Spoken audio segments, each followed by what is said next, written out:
દરિયાના મોજા કઈ રેતીને પૂછે તને ભીંજાવું ગમશે કે કેમ? પેરેન્ટિંગનું કોઈ રહસ્ય છે કે જે દરેક મા બાપે જાણવું જોઈએ? બાળકો માટે સમય આપો. હવે તો એવું છે બેન કે નથી લગ્ન કરવા માંગતા, નથી બાળકને જન્મ આપવા માંગતા. ક્રિકેટના મેદાન પર પ્રેક્ટિસ કરવા લઈ જાય, ત્યાંથી લઈ જઈને ટેનિસમાં નાખે, ત્યાંથી સ્કેટિંગમાં રાખે, લઈ જઈને સ્વિમિંગ પુલમાં ભીંજાય, ત્યાંથી ઉપાડીને પાછો નિશાળમાં, ત્યાંથી થાકેલો પાછો આવ્યો, ઢગલો બંધ લેસન, ત્યાં પાછો આર્ટ એન્ડ ક્રાફ્ટ વાળા એક ટીચર ઘેર આવી ગયા હોય, એને એક જ બાળકને બધું આવડે, એને સંગીત આવડી જાય. અને આ બધી એવી કલાઓ છે કે જે એક જણને માટે એક આખી જિંદગી ઓછી પડે. એક બાળક આમ ઠક ઠક ઠક ઠક પછાડતું એટલે તમે એમ લય શોધીને એ રિધમિસ્ટ થશો, એને ડ્રમ ક્લાસમાં મૂકી દો. અરે ભાઈ, બધાના છોકરા લાકડી હાથમાં આપો આવી રીતે જ પછાડે, એમાં કઈ ડ્રમર ન થઈ જાય તારા છોકરા. લગ્ન ગયા, લિવ ઇન પણ ગયા, રિલેશનશિપ પણ ગયું અને સિચ્યુએશનશિપ એ પણ હમણાં ચાલે છે કે ગયું એ ખબર નથી. આટલી ઝડપથી જે બદલાવ આવી રહ્યો છે, આપણી જે મૂળ વ્યવસ્થાઓની ચિંતા કરતા માણસો છે એમને એ ડર સતાવે છે કે આપણી આ સંસ્થા છે જે ભરોસા પર, પ્રેમ પર, ઘણા બધા કોમ્પ્રોમાઇઝીસ પર ટકેલી છે, એ નહીં ટકી શકે આવનારા સમયમાં. આમ ભલે તમાચો મારીને ગાલ લાલ રાખે પણ રહે છે. હવે કોઈએ કોઈને માટે ઘસાવવું ને એવું બધું નથી રહ્યું બેન. એટલે હવે એ વસ્તુ ભૂલી જ જવી પડશે. આ લગ્ન નામની વ્યવસ્થા અને એમાં મુહૂર્ત કાઢવામાં સમય બગાડે છે અને પછી મુહૂર્ત પાડવામાં કોઈને રસ જ નથી. પેલાને તમે 5 વાર વિડીયોગ્રાફર તમને કે હવે હાર પાછો કાઢી લો કારણ કે બરોબર નહોતો આવ્યો ફ્રેમમાં, એટલે વળી પાછો હાર પહેરાવો. નાની નાની દીકરીઓ હોય, પેન્ટ કોટ પહેરીને આમ હાથમાં વોકી ટોકી લઈને આમ એ એન્ટ્રીને હવે પેલાને મોકલ, હવે અહીંયાથી ફટાકડા ફોડશો, હવે અહીં લાઈટ. એ દરમિયાન બિચારા જે કોઈ વડીલ આડાવાળા કુટુંબવાળા ખસો તમે ખસી જાઓ. અરે આને ના ખસેડાય, આ સૌથી અગત્યના છે. એને તારે આગળ રાખવા પડે બેન. આ તારા શૂટિંગ માટે લગ્ન નથી, લગ્ન છે એટલે શૂટિંગ છે.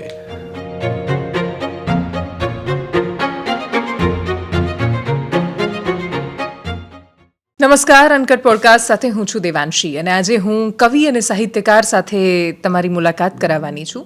આ મુલાકાત માત્ર કવિની કલ્પના અને રચનાઓ પૂરતી સીમિત નથી, પણ છતાંય જીવનના અત્યારે પ્રાસંગિક એટલા બધા પ્રસંગો આપણી આસપાસ ચાલી રહ્યા છે એના વિશે પણ વાત કરવી છે. અને જેમની સાથે તમારી ઓળખાણ કરાવવી છે, મને પૂરો ભરોસો છે કે હું એમની આ ગીતથી ઓળખાણ કરાવીશ તો એમને મનમાં થોડું ખટકવાનું છે. એમને થશે કે આ ગીત સિવાય પણ મારી અનેક એવી રચનાઓ છે કે જે એમણે સમાજને આપી છે.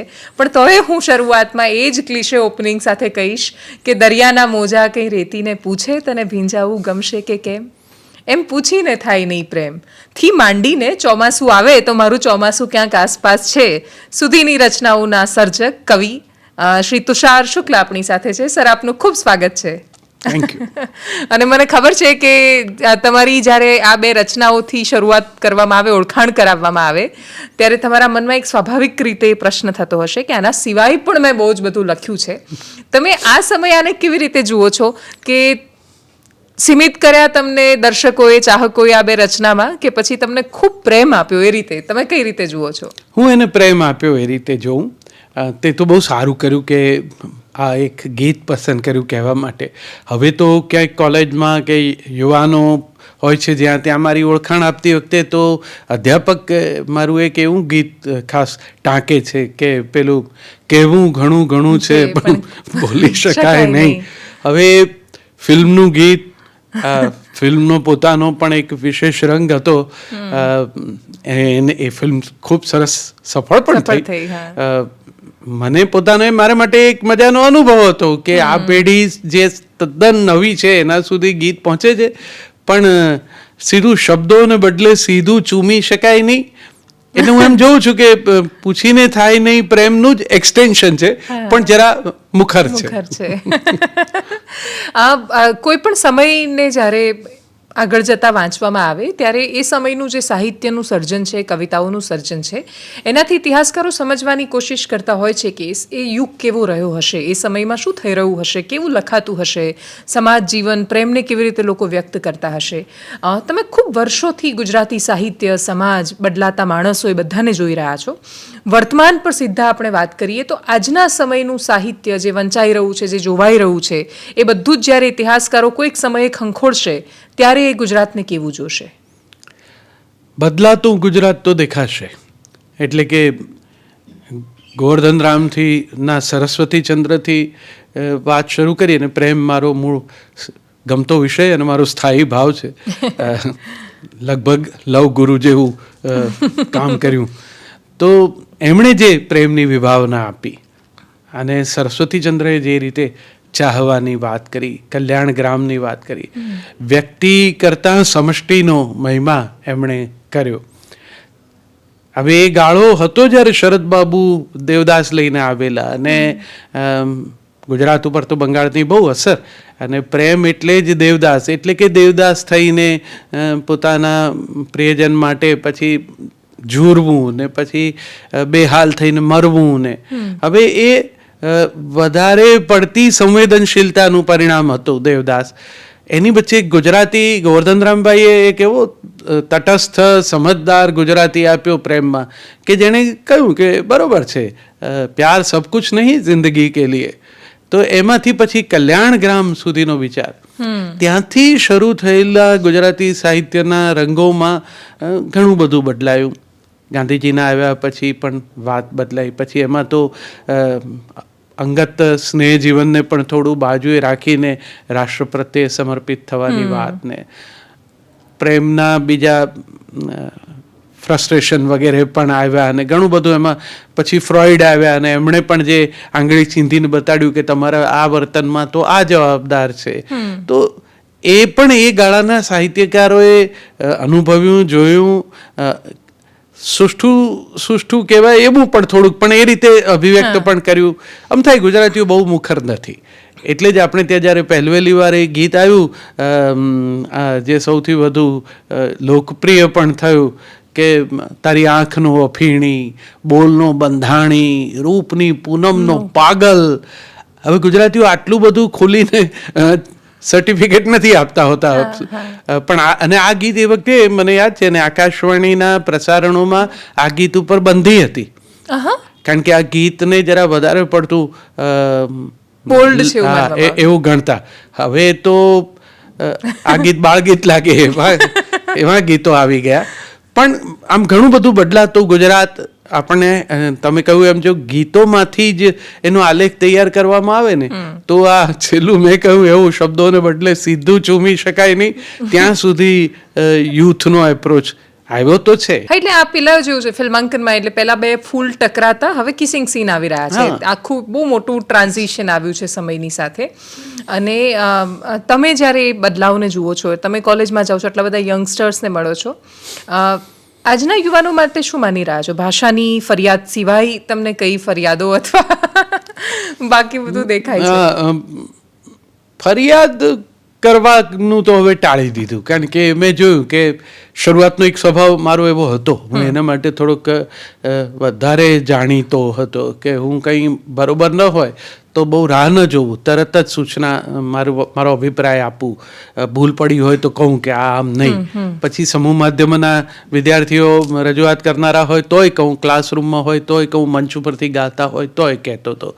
હવે એવું નથી કરતો. હવે સમજી ગયો છું કે બધું હવે આમ પાંથીએ તેલ કરવા જશું તો તેલ ખલાસ થઈ જશે, પણ આ પાંથી ખૂટે એવું નથી. એટલે ક્યારેક એવું આમ નૈરાશ્યનો બોધ પણ થાય છે, એવું પણ થાય કે હવે આ કેવી રીતે બધું સુધરશે. પણ આમ જાણે આજે વિવેક ભ્રષ્ટોનું શતમુખે વિનિપાત નિર્મેલો એવું જે થાય ને એવું જોઉં છું સમાજમાં. પણ આ પ્રેમની જ અભિવ્યક્તિના જે કિસ્સાઓ હવે હું જોઉં છું, એ જે કંઈ કહે છે એને પ્રેમ કહે છે એ લોકો, એ બધી વસ્તુ ચોક્કસ મનમાં દુખે છે. એમ થાય કે આવું આને આ પ્રેમ કહેતા હશે, આવી રીતે પ્રેમ વ્યક્ત થાય. પ્રેમનું હોવું જ પ્રેમ માટે હતો ક્રિયાપદ જ નથી. પ્રેમ કારણ કે મને આમના માટે પહેલા મારે પ્રેમ હતો શું હતો એનો અર્થ છે કે નથી, ત્યારેય નહોતો, છે, હોય, પ્રેમ રહે જ હોય એટલે હોય. અને પછીની જે માલિક થવાની ભાવના છે, મેળવવાની, એમની સાથે રહેવાની ઝંખનામાંથી પછી ધીરે ધીરે સેન્સ ઓફ પોઝેશન, પ્રેમના એ જે બે મૂળ દુશ્મનો છે પોઝેશન ને પોઝિશન, એ આડા આવે એવું બધું જોઉં છું ત્યારે ચોક્કસ વ્યથા તો થાય જ છે. હમણાં હું એક રિસોર્ટમાં અમે લોકો ડિનર કરી રહ્યા હતા અને સરસ મજાના લાઈવ ગીતો એક છોકરો ગાઈ રહ્યો હતો અને એકદમ એક આખું યંગ ગ્રુપ બેઠેલું હતું, બધા જ યુવાનો હતા ને એ યુવાનોની રિક્વેસ્ટ ત્યાં જે ગીતની ગઈ, મને એ વખતે ખૂબ આશ્ચર્ય થયું હતું અને બહુ જ સારું લાગ્યું હતું કે એમણે લવની ભવાઈના ગીતોનું લિસ્ટ આપ્યું હતું અને કહ્યું હતું કે આ બધા ગીતો તમે ગાઓ. તો એનો મતલબ એ છે કે ગીત અને સંગીતમાં આ તાકાત છે કે એ સિનેમાને, એ સાહિત્યને, એ સમાજને આખી એક દિશામાં ફરીથી લઈ જઈ શકે એમ છે, એટલા બધા એ સક્ષમ છે. તો જો બહુ જ ચર્ચા નથી થતી અથવા ગવાતા નથી અથવા વિસરાતા ગયા કે પછી ભાષા માટે એવું કહેવાય છે કે એ એટલી જળવાઈ કે સચવાઈ ન શકી, તો એમાં શું થોડો દોષ એ તરફે પણ નહીં જાય સાહિત્યનું સર્જન કરતા માણસો પ્રત્યે કે એમણે બદલાતા સમયને ધ્યાનમાં રાખીને લખ્યું નહીં? હવે આ છે ને બહુ જૂની ચર્ચાનો વિષય છે કે કોનો વાંક.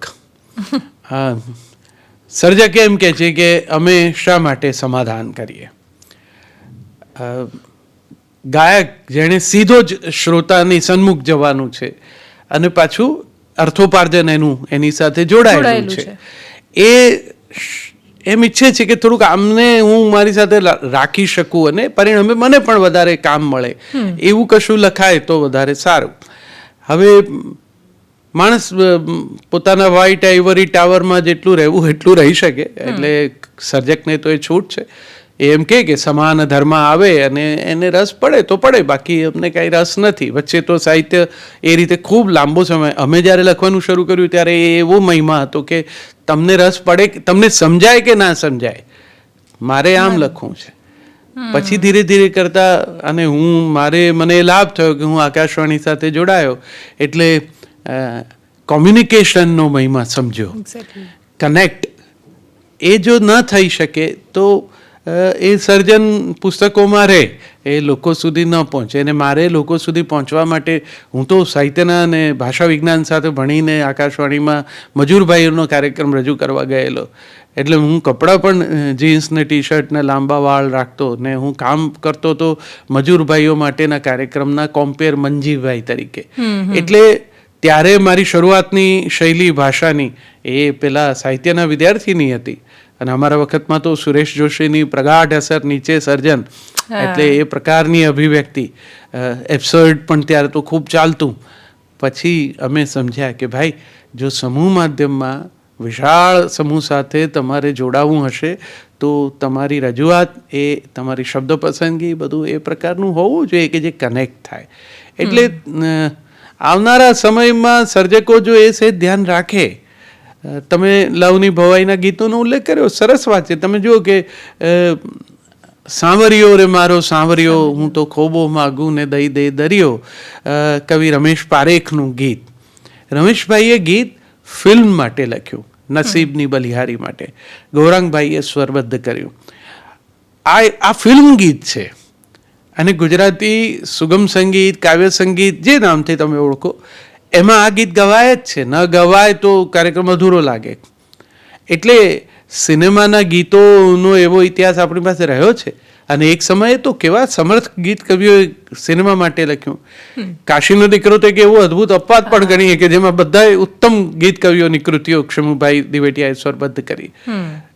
હવેની રચનાઓ જે મિત્રો લખે છે, સિનેમાના ગીતો છે ને એ ધૂન પર લખાય છે મોટે ભાગે. હવે સ્વતંત્ર ગીત પસંદ કરીને કોઈ ડિરેક્ટર એવું નથી કહેતા કે આવી એક સિચ્યુએશન છે કે એક ગીત તમે લખો અને પછી અમારા સંગીતકાર એને સ્વરબદ્ધ કરશે. હવે એ ધૂન લઈ આવે છે ને એમાં શબ્દ મૂકવાની વાત છે. ફિલ્મોમાં એ બહુ જૂની વાત છે. મેં અહીંયા ગુલઝાર સાહેબ આવ્યા ત્યારે એમની સાથે વાતમાં એવો એમને સવાલ કર્યો હતો કે આપ 2 પેન રાખો છો, એક કવિતા માટે ને એક સિનેમાના ગીત માટે. પણ એમણે કહ્યું કે ના ભાઈ, સિનેમામાં ઘણા બધા ગીતો ધૂન પર જ લખાય. એટલે ધૂન પર લખાય તો એ કવિતા ના થાય એવું તો નથી જ, પણ એ સર્જકની સજ્જતા ઉપર આધાર રાખે છે. એને થોડુંક અને કારણ કે પછી છે ને શબ્દ પસંદગી, શબ્દ ભંડોળ તમારું વિશાળ હોવું જોઈએ. એવો શબ્દ તમે ઉપયોગમાં લો કે જે ગાતી વખતે ઠેસ વાગે, તો એ ટાળવો પડે. હવે આ કંઈ ભગવદ્ ગીતાનો શ્લોક નથી કે એ બદલી ના શકાય. આ તો ગીત છે ફિલ્મનું, એમાં કંઈક સુધારો કરવો પડે. સંગીતકાર કહે તો એવી તૈયારી એની પણ હોવી જોઈએ. સંગીતકારે પણ થોડોક પોતાના તરફથી રસ દાખવીને ગીતના અર્થને જે શબ્દ એમને ન સમજાતો હોય, કારણ કે હવે તો ગુજરાતી ન હોય એવો સંગીતકાર પણ ગુજરાતી ગીત કરી શકે, કારણ કે હવે જો પેલા ખોખામાં જ ભરવાનું હોય તો ખોખું તો કોઈ પણ બનાવી દે. તો એ પણ થોડોક રસ લે તો તમને સારું પરિણામ ના મળે એવું તો નથી, પણ એટલી બધી જે ક્યારેક સિનેમા ચલાવનારા મહત્વનું અંગ હતા સિનેમાના ગીતો, ગુજરાતી ફિલ્મના ગીતો, એની લોકપ્રિયતા, ગૌરાંગભાઈ કે મહેશ નરેશ બધા 100-150 ફિલ્મોના સંગીતકારો, અવિનાશભાઈ તો ઇતિહાસ. તો ગુજરાતી ગીત ગઝલ એ ગવાઈને મોટા ભાવક વર્ગ સુધી પહોંચી શકે. મનર ઉદાસ એનું ઉદાહરણ છે. ગઝલ જે રીતે પહોંચી છે મને એવું લાગે છે એવું કદાચ બીજું કોઈ સર્જન આ રીતે નથી પહોંચ્યું. કારણ કે ગઝલનું એક તો મૂળ શું એ સ્વરૂપની મજા છે કે 2 પંક્તિનો એક શેર, તમને એ શેર સમજાઈ ગયો તો તમે દાદ આપી દીધી, જવાબદારી તમારી અને કવિની બેની પૂરી થઈ. એ કદાચ ન સમજાયો તો પાછળ બીજો શેર આવે. બીજો શેર જરૂરી નથી કે આખી નિતાંત એક જ વિષયની ગઝલ હોય, એમાં બીજો વિચાર પણ હોય અને એ તમને ગમી જાય. ગીતમાં તો મુખડાથી બંને અંતરા સુધી એ જ વાતને તમારે મેન્ટેન કરવી પડે અને એ રીતે એ આખું ગીત સાદ્યંત એક વિષયને લગતું હોય, એટલે ગીત તો અઘરું પડે. મનરભાઈએ બહુ મોટું કામ કર્યું કે એમણે ગુજરાતી પરંપરાની ગઝલો પસંદ કરી, એવી રીતે સ્વરબદ્ધ કરી કે સ્વરાંકનો લોકપ્રિય થયા. એ એક આપણો એવો સક્સેસફુલ કેસ સ્ટડી છે કે તમે જો એમ કહો કે ગુજરાતી કવિતા પહોંચતી નથી યુવા વર્ગમાં, તો મનરભાઈના શ્રોતાઓ તો કાળા માથા વાળવાળા છોકરાઓ છે. અરે નયનને બંધ રાખીને આજે કોલર ટ્યુન છે, એટલે કોઈ પણ મહેફિલમાં એ ગવાય છે. તાજેતરમાં જ જેમણે વિદાય લીધી એ પુરુષોત્તમ ઉપાધ્યાય, પુરુષોત્તમભાઈએ અવિનાશભાઈના ગીતો ખૂબ લોકપ્રિય કર્યા, પણ એમનું મોટું યોગદાન આ છે કે એમણે જ્યારે પોતાની સ્વરકાર તરીકેની સમજ હતી એનો ઉપયોગ કરવો હતો, ત્યારે એમણે ગુજરાતી ગીત કવિતા તરફ ધ્યાન એમનું ગયું. સુરેશ દલાલ, હરીન્દ્ર દવે આ બધા સાથે મુંબઈમાં એમનો પરિચય, એને કારણે ગીતો સાથે એમની ઓળખાણ થઈ. એટલે બહુ સાહિત્યના ઊંડા મરમી અભ્યાસી નહોતા એ, પણ એ ગીતો સાથે બેઠા, એને કવિ સાથે વાત કરીને એમણે જે ગીતો સ્વરબદ્ધ કર્યા, આ ગીત કવિતાના શબ્દો એ એમના ભાવકો સુધી પહોંચ્યા. એટલે કે ચોપડીના પાના ઉપરથી પુરુષોત્તમભાઈની પેટી સુધી જે ગીત આવ્યું ને એ પછી ભાવકોના હૈયે એની જગ્યા થઈ ગઈ. તમે અનિલ જોશી જેવા સમર્થ ગીત કવિની મારી કોઈ ડાળખીમાં પાંદડા નથી, એ પુરુષોત્તમભાઈએ સ્વરબદ્ધ કરીને ગાઈને રજૂઆત ન કરાવી હોત તો એ કૃતિ આપણા સુધી આ રીતે ન પહોંચી શકી હોત. વાત સાચી છે. તમને બહુ જ બધા લોકો જાણે છે એ વાતોને લઈને જે તમે સમાજમાં સંદેશની જેમ બહુ બધા લોકો સુધી વાત કરતા હો છો. તમે જ્યારે વ્યાખ્યાન આપો છો, એના વિશે વાત કરો છો, ત્યારે એવું લાગે છે કે સતત તમને સાંભળ્યા જ કરીએ. અને એમાં મને જે સૌથી ગમતો વિષય અથવા જેમાં તમને સાંભળવા કે તમારો મત જાણવો મને ખૂબ ગમ્યો એ પેરેન્ટિંગને લઈને છે. તમે જ્યારે બાળકને એની ભાષાની કે સમજણની વાત કરતા હો છો, મારો બહુ બેઝિક પ્રશ્ન એ છે અત્યારે કે જો બાળકને વિશ્વ સમક્ષ મૂકવું છે, એને તૈયાર કરવું છે દુનિયા માટે, શું આપણે એને અંગ્રેજીથી દૂર રાખી શકીશું? પહેલા તો તમે કીધું જો અને તો એ વિશે વાલી સ્પષ્ટ થઈ જવો જોઈએ કે મારે મારા બાળકને આવું કરવું છે તો એને અંગ્રેજી શીખવે. આપણને અંગ્રેજી શીખવા સામે તો વાંધો નથી. હું પોતે ગુજરાતી મુખ્ય વિષય અને અંગ્રેજી ગૌણ વિષય સાથે સેન્ટ ઝેવિયર્સ કોલેજમાં ભણ્યો છું, એટલે કંઈ અંગ્રેજીનો વાંધો નથી. પણ આપણે એક વસ્તુ, અને ગુજરાતી આવડવું જોઈએ એવા મારા આગ્રહમાં કાંત અને કલાપી કે સુરેશ જોશી કે ઉમાશંકર જોશી તમે વાંચેલા હોવા જોઈએ એવો પણ નથી. દુરાગ્રહ નથી. જેમ અંગ્રેજી જેટલાને આવડે છે એ બધાને કંઈ વોલ્ટ વિટમેનની ખબર નથી. એને અંગ્રેજી કોમ્યુનિકેશન માટેના ટૂલ તરીકે એક ભાષા હોય છે, એમાં એને અંગ્રેજી એની લિંક લેંગ્વેજ છે, એને જે કામ કરવું છે એમાં એને ઉપયોગી થાય છે, એટલે અંગ્રેજી ભણે છે. કદાચ ફ્રેન્ચ પણ ભણતો હોય, સ્પેનિશ પણ ભણતો હોય. વિશ્વના મેં પ્રવાસ દરમિયાન એ પણ જોયું કે વિશ્વના એવા મોટા સત્તા ધરાવતા દેશો પણ છે કે જે લોકો પોતાની ત્યાંની માતૃભાષામાં કામ કરે છે, મેડિસિન પણ એમાં થઈ શકે છે. જાપાની ભાષામાં ડાક્ટર થઈને ભણેલો છોકરો પાછો કંઈ નિષ્ફળ ડૉક્ટર નથી થતો, કારણ કે એણે અંગ્રેજીમાં નથી વાંચ્યું પુસ્તક. એટલે એ બધી વસ્તુઓ પણ ખોટી છે. ભાષાની જાણકારી એ વિદ્વત્તા નક્કી નથી કરતી, એ તો એક માત્ર જાણકારી છે.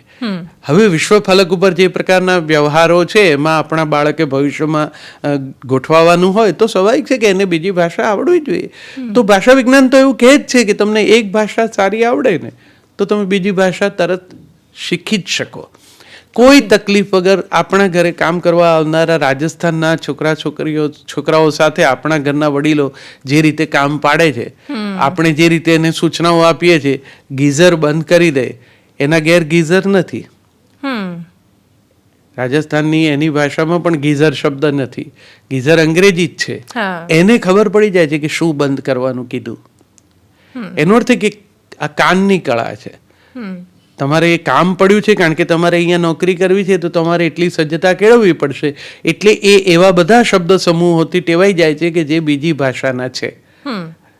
બા જ્યારે પેલા ઉત્તર ભારતના માળીને એમ કે છે કે ગમલા મેં પાણી રેડના, તો એને ખબર પડે છે કે એને શું કરવાનું છે. હવે ગમલાય નથી કહેતા, કુંડું કહે છે બા તો, અને કુંડે મેં પાણી રેડના, તો કુંડે મેં પાણી રેડનામાં એને ખબર પડે છે કે બાએ શું કીધું. મેં એવા જોયા છે.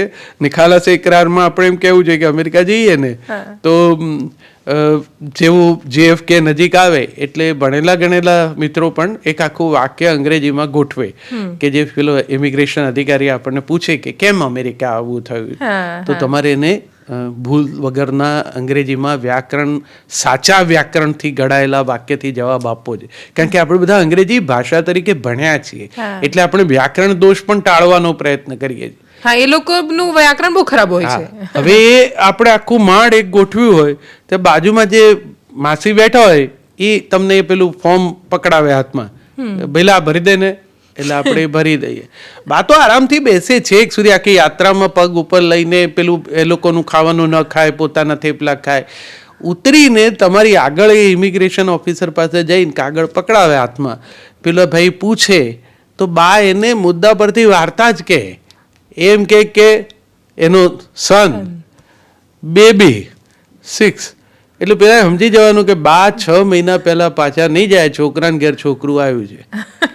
બાનો જે આ કોન્ફિડન્સ છે, આ જે કોમ્યુનિકેશનની એની સ્કિલ છે, એટલું ભાષા શીખ્યા પછી આપણી નથી. આપણે મૂંઝાઈએ છીએ કે પૂછશે ને બીજો સવાલ પૂછશે ને હું શું કરીશ. એટલે કનેક્ટ કરી શકે ભાષા, તો ભાષાનું કામ તો પૂરું થઈ ગયું. તમારું બાળક અંગ્રેજી ભણે એની સામે આપણો વાંધો જ નથી. હું એને કહું કે એને સરસ ગુજરાતીમાં ભણવા મોકલો, તમે તરત મને કહેવાના કે એવી સારી ગુજરાતી સ્કૂલ બતાડો, એટલે હું પાછો મૂંઝાવું. એટલે એના કરતાં તમે જ્યાં મૂક્યો ત્યાં સારું. હવે તો મેં આગ્રહ તો નહીં પણ વિનંતી ઘટાડતા ત્યાં સુધી લાવી દીધી છે કે ઘરમાં ગુજરાતીમાં વાત કરો.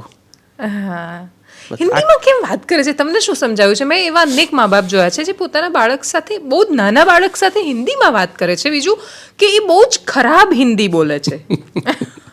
કારણ કે તમે જો હવે પહેલા મોહલ્લામાં, વાસમાં, ચોકઠામાં એક જ ભાષા, એક જ્ઞાતિ, એક આર્થિક સ્તરના માણસો સાથે રહેતા હતા. એટલે એમની વચ્ચે જે જોડાતી ભાષા હતી, એમના તહેવારો, ઉત્સવો એ પણ એવા લગભગ સરખા જ હતા.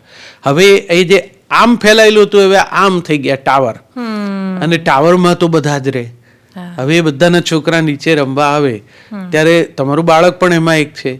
બાળક તો રિસેપ્ટિવ છે, એને કોઈ ભાષા માટે વાંધો વિરોધ છે જ નહીં.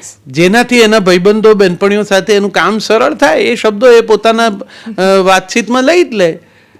પછી બાળકની એક વિશેષતા પણ છે કે જે નવો શબ્દ શીખે ને એને એ વહેલામાં વહેલી તકે ઉપયોગમાં મૂકીને ચકાસી જુએ. એટલે એ ઘરમાં આવીને જ્યારે વાત કરે ત્યારે એ એટલા બધા હિન્દી શબ્દો, કારણ કે નીચે બધા વચ્ચે પેલી કોમન લિંક લેંગ્વેજ હવે હિન્દી છે. દક્ષિણ ભારત, ઉત્તર ભારત, આપણે બધા હવે એ ઘરમાં જ્યારે હિન્દીનો ઉપયોગ ગુજરાતી વાક્યોની સાથે ગોઠવીને કરે છે.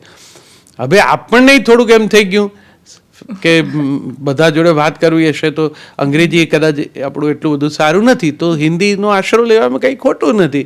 તો રાષ્ટ્રભાષા, અને હિન્દી સિનેમાએ તો જાદુ કર્યું છે. કોઈ સાહિત્યિક કૃતિને કારણે ગુજરાતમાં હિન્દી લોકપ્રિય થયું એવું છે નહીં. અમારે સરકારમાં તો હિન્દીનો 100% ઉપયોગ કરવો એવા ક્ષેત્રમાં આપણે છીએ. એટલે સેન્ટ્રલ ગવર્મેન્ટમાં તો એ આદેશ જ છે કે તમારે હિન્દીમાં જ લખવું પડે. અને અહીંયા હિન્દી લોકપ્રિય થઈ છે એ ફિલ્મો જોવાને કારણે, સિરિયલ ને ફિલ્મ, વાત સાચી, અને હિન્દી સિનેમાના ગીતોને કારણે થઈ છે. એટલે હિન્દી એમ ફાવી ગયું છે બધાને. મને સોચવા દો, હમણાં હું સોચીને કહું છું. હા, સોચીને કહું છું. છોકરાઓ જે રીતે કહે છે, તમારે કાન ખુલ્લા રાખો ને તો બહુ મજા આવે એવું છે આ બાળકોનું વિશ્વ. તમને એમ થાય કે ઓહો, ભાષા કેવી ગતિ કરે છે, ક્યાંથી ક્યાં જાય છે. અને એટલી જલ્દી એ લોકો નવાનો સ્વીકાર, જૂનાને દૂર કરતા કરતા. અમારી દીકરી છે, એનો દીકરો અમેરિકાથી આવ્યો, પહેલી વખત આવ્યો ત્યારે અમારા ઘરમાં ધોધમાર ગુજરાતીથી એ ટેવાઈ ગયેલો, એટલે ત્યાં જઈને થોડો મૂંઝાણો. હવે આ વખતે આવ્યો છે, એક શબ્દ ગુજરાતી નથી બોલતો, અને અમને બધાને પરાણે અમારું ભાંગ્યું તૂટ્યું અંગ્રેજી બોલાવડાવે છે. ઓહ, તો ટૂંકમાં તુષાર શુક્લને અંગ્રેજીથી વાંધો નથી? જરાય વાંધો નથી. હું હવે હું શું કહું છું બેન, કે આ પેલા જે તમે યુટ્યુબ પર ને બધે મારા વિડીયો જોવો છો ને, ટુકડા, અને એ મારે આજે આ તમારા કાર્યક્રમમાં એક કહી દેવું છે કે એ કોઈક કરે છે. મેં એક પણ વસ્તુ યુટ્યુબ પર આજ દિન સુધી અપલોડ કરી નથી. તો ચેનલ કોની છે? એટલે એ જે તુષાર શુક્લ ઓફિશિયલ એવી જે ચેનલ તમે જુઓ છો, એમનો આભાર તો માનવો જોઈએ કે એમણે પણ એમને હું ઓળખતો નથી. મારે આ માધ્યમ દ્વારા એમને પણ વિનંતી કરવી છે કે મિત્ર, આવું શું કામ કરો છો? અને પછી તમે જે સેન્સેશનલ ટાઇટલ બનાવો છો ને ગુજરાતીમાં વિડીયોની ઉપર, એનાથી લોકો મૂંઝાઈને પછી મને પૂછે છે. બીજું, તમે કાપીને મૂકો, સ્વાભાવિક છે. એટલે કાપો છો ત્યારે એવી રીતે કાપો છો કે લોકોને પેલી અડધી જ વાત ખબર પડે કે તુષાર શુક્લ અંગ્રેજીના વિરોધી છે. હમણાં બહુ મજા આવી. એવો એક વિડીયો ફરે છે જેમાં મેં એમ કહ્યું છે કે હું જ્યારે નાનો હતો તો સ્કૂલમાં લેસન નહોતો લઈ જતો, અને મારા પપ્પાએ મારી નોટની પાછળ એવું લખી આપેલું, ચિરંજીવી તુષારે ગૃહ કાર્ય કર્યું નથી દુર્ગેશભાઈ. એ હું બતાડતો એટલે મારા શિક્ષકે કીધેલું કે હવે આ ચિઠ્ઠી અમે વાંચી લીધી, હવે ગૃહ કાર્ય લાવો ત્યારે એ બતાડજો, આ તો હવે જોઈ લીધી. હવે મેં એ પછી મારા પપ્પા આવું કેમ કરતા એ વાત કહી, કારણ કે મારા પપ્પા સાહિત્યકાર દુર્ગેશ શુક્લ, મારી મા વસંતબેન શુક્લ એ શિક્ષણના ક્ષેત્રમાં. અમારા ઘરમાં શિક્ષણનું ને સાહિત્યનું વાતાવરણ. પપ્પા સ્પષ્ટપણે માને કે શાળા એ શાળાનું કામ શાળાના કલાકોમાં કરવાનું. બાળક ઘેર આવે પછી એનું જે ગૃહ કાર્ય છે ને એ મારે કરવાનું પિતા તરીકે એમની સાથે. એટલે એ જે અમારી જોડે રમતા, અમને વાર્તાઓ કહેતા, અંગ્રેજી ટાઈમ્સમાં આવતી પેલી ચિત્ર વાર્તા હોય એમાં 6 ફોટામાં ફેન્ટમની વાર્તા હોય, તો પપ્પા એના સંવાદોને ગુજરાતીમાં અમને વાંચી સંભળાવે. કે ઇન્દ્રજાલ કોમિક્સ હોય તો એ વાંચી સંભળાવે. એમ એ રસ લેતા અમારામાં. અને એને માટે સમય જોઈએ. હવે જો હું મેં પેલું એકના એક ગણિતના આંકને કે દાખલાને 10 વાર લખી લાવજો એવું પેલા ટીચર જે લખીને મોકલી દે, તો પપ્પા હંમેશા કહેતા કે 1 કે 2 વાર બાળક કદાચ લખે પુનરાવર્તનથી દ્રઢીકરણમાં, પણ શિક્ષકે ફેંકી દીધું 50 વાર લખી લાવજો. એટલે હું પ્રવાસે ગયો, પછી બીજી વાર હું પ્રવાસે ગયો, પછી હું નીચે 2 લીટા, પ્રવાસ નીચે 2 લીટા, ગયો નીચે 2 લીટા, કારણ કે પછી તો ડુ જ છે. આવી જાતના ઘરકામ ના કહેવાય. એવું પપ્પા માનતા, અમારી સાથે એવી રીતે કામ લેતા. એટલે હવે પેલો પૂર્વાર્ધ, હું ઘરકામ નહોતો કરતો, પણ આ ભાગ જો કોઈને ન કહો તો બાળક તો મમ્મી પપ્પાને એક બાળકે બેન એની માએ બહુ આમ ગૌરવ હતો મુજારા સાથે મને કહી દીધું, મને કે મારા દીકરાએ તમારી આ વિડીયો એના ટીચરને ફોરવર્ડ કરી દીધી કે છોકરો હોમવર્ક નહીં લાવે. મેં કીધું એક બહુ વરિષ્ઠ હોદ્દા ઉપરના સરકારી અધિકારી હતા, એમણે હવે નિવૃત્ત છે, એમણે મને કીધું તુષાર તે જે આ વાતો કરીને મેં પણ મારી પુત્રવધૂને મોકલી છે અમેરિકામાં, તે જે માતૃભાષા માટે આગ્રહ રાખ્યો. મેં કીધું સાહેબ, મારા ઘરે આપ વડીલ પણ છો, વિદ્વાન પણ છો, ને આપની પુત્રવધુ છે, આપ સીધું કહી શક્યા હોત. તમે મને મારી વાતનો ઉપયોગ કર્યો એ સારું થયું. એનો અર્થ કે મારી વાત આમ કાંઈક ઉપયોગી તો થાય છે, પણ એની સાથે જે જોડાયેલી હેલ્પલેસનેસ હું જોઈ શક્યો ને, કે તમે તમારા જ પરિવારમાં કોઈ એક મૂલ્ય આધારિત તમારો વિચાર છે, તમે સીધો નથી કહી શકતા નથી. એના ઉપર અમલ તો ન થાય પણ વ્યક્ત પણ નથી કરી શકતા, એવો સમય. એટલે મારા વિડીયોમાંથી કાપી કૂપીને વહેંચેલી વસ્તુઓ છે ને, એમાંથી પછી આવી ગેરસમજ થાય. તુષારભાઈને ઘરકામનો વાંધો છે, તુષારભાઈને અંગ્રેજી ભાષાનો વાંધો છે, આવું કશું છે નહીં. બધું મને ગમે જ છે જેટલી. હા, કેમ કે આ ઉદાહરણ જુઓ ને, કે તમે જ્યારે તમારા બાળકો આવે છે ત્યારે તમે એમની સાથે અંગ્રેજીમાં વાત કરો છો અથવા એ ગુજરાતી નથી જાણતા કેમ કે એ એમનો પ્રદેશ નથી કે ભાષા નથી. તો પછી મારે અંતે તો દાદા તરીકે આપણને મન છે ને વાત કરવાનું, આપણા છોકરા જોડે ને છોકરા જોડે ને એમ વાત કરવાનું ને રમવાનું. અને બાળકો છે ને જજ નથી કરતા, હા, એટલે એ ભૂલ નહીં કાઢે કે પપ્પા દાદા બોલવામાં ભૂલ કરે છે એવું. આપણે વચ્ચે પછી એમાં ના જડતો અંગ્રેજી શબ્દો ઉતાવળમાં પાછું આપણું ગુજરાતી જવા દઈએ, પાછું એ સમજી જ જાય છે, એમાં કઈ બહુ વાંધો નથી આવતો. પેરેન્ટિંગનું કોઈ રહસ્ય છે કે જે દરેક મા બાપે જાણવું જોઈએ? બાળકો માટે સમય આપો. બધા પ્રશ્નોના મૂળમાં આ સમયની ગેરહાજરી છે અને આ વ્યક્તિ કેન્દ્રીય સમાજ રચના થવા માંડી. કોઈએ કંઈ ન કરવું જોઈએ કે એવું પાછું નહીં તો આમાંથી ગેરસમજ કરશે. એટલે ભાઈ જે લોકો જુઓ કે સાંભળો છો એ બધાને વિનંતી કે આખું જમાવટ સાંભળજો. મારે જે કહેવું છે એ સ્પષ્ટ થશે કે દીકરીઓ, અમારી એ દીકરીઓ બધી ભણી બહુ સરસ અને પોતપોતાના ક્ષેત્રમાં સરસ કામ કરે છે. પુત્રવધુ પણ સરસ મજાની ઇન્ટિરિયર ડિઝાઇનર છે. હવે દરેક દીકરીઓ ભણી ગણે છે એટલે સ્વાભાવિક છે કે એ ભણવું વ્યર્થ ન જાય એવું એને મન થાય. થોડુંક એને પણ સ્વાતંત્ર્ય જોઈએ છે, એને પણ એમ છે કે એના કેટલાક શોખ છે એ પૂરા કરવા છે, તો એને માટે અર્થોપાર્જન પણ જરૂરી છે. આખો દિવસ શું કરવું, બધું બોરિંગ ને બધું ઘણું બધું પછી એમાંથી અને એ ઉકળાટ અજંપો પછી બધા વાણી વર્તન વ્યવહાર મારી ઇન્ટરપર્સનલ રિલેશનમાં વર્તાય. એટલે કોઈને ઘેર બેસાડી રાખવા, તેજસ્વી લોકોને ઘેર બેસાડી રાખવા એવું કહેવાનો અર્થ નથી. પણ થયું છે એવું કે દાખલા તરીકે મારું બાળપણ, મારા મમ્મી અને પપ્પા બહુ મોડા પરણ્યા અને મમ્મી કરાંચીથી અહીંયા આવ્યા, એના ઉપર એના ભાઈ બહેનોની જવાબદારી, એટલે એ બધા સેટલ થાય એની એણે રાહ જોઈ અને બંને જણા બહુ મોડા પરણ્યા. પછી બંને નક્કી કર્યું કે આપણા સંતાનો પાસે એક જણ તો રહેવું જોઈએ. પપ્પા બહુ સફળ વાર્તાકાર, નાટકકાર. એક જમાનામાં મુંબઈમાં રવિવારે 3 થિયેટરમાં એમના નાટક ચાલે. એ સિનેમા સાથે પણ એ રીતે થોડાક સંકળાયેલા હતા એમણે. અને મમ્મીએ અહીંયા ત્યારે સરકારી નોકરી એને મળી ગયેલી એટલે એ મેળવીને ત્યાં એ જોડાઈ ગયેલી. એટલે હવે એ નોકરી એ મૂકી દે તો એના કરતાં વધારે સારું હતું. પપ્પા ફ્રીલાન્સિંગ જ કરતા હતા, તો પપ્પાએ કીધું કે ઓકે હું ઘેર રહીશ અને તમે કામ ચાલુ રાખજો. એમણે જીવનભર બેયે એ વ્યવસ્થા સાચવી. પરિણામે પપ્પાએ એ બધું કર્યું જે મમ્મી કરત ઘેર. મારા પપ્પા શાક પણ સમારતા હતા, કમ્પાઉન્ડ પણ વાળતા હતા, અમારા બધાનું ધ્યાન પણ રાખતા હતા. એટલે સમય જે કોઈ એક જણાય બેમાંથી એકે.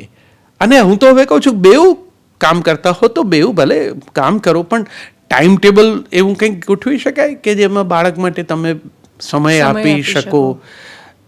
મુશ્કેલી એ પણ ખરી ને કે તમે હવે વિભક્ત કુટુંબમાં છો, દાદા દાદી છે નહીં, તમે ન આપો તો કોઈ બીજું આપતું હતું ટાઈમ, એ પણ હવે નથી.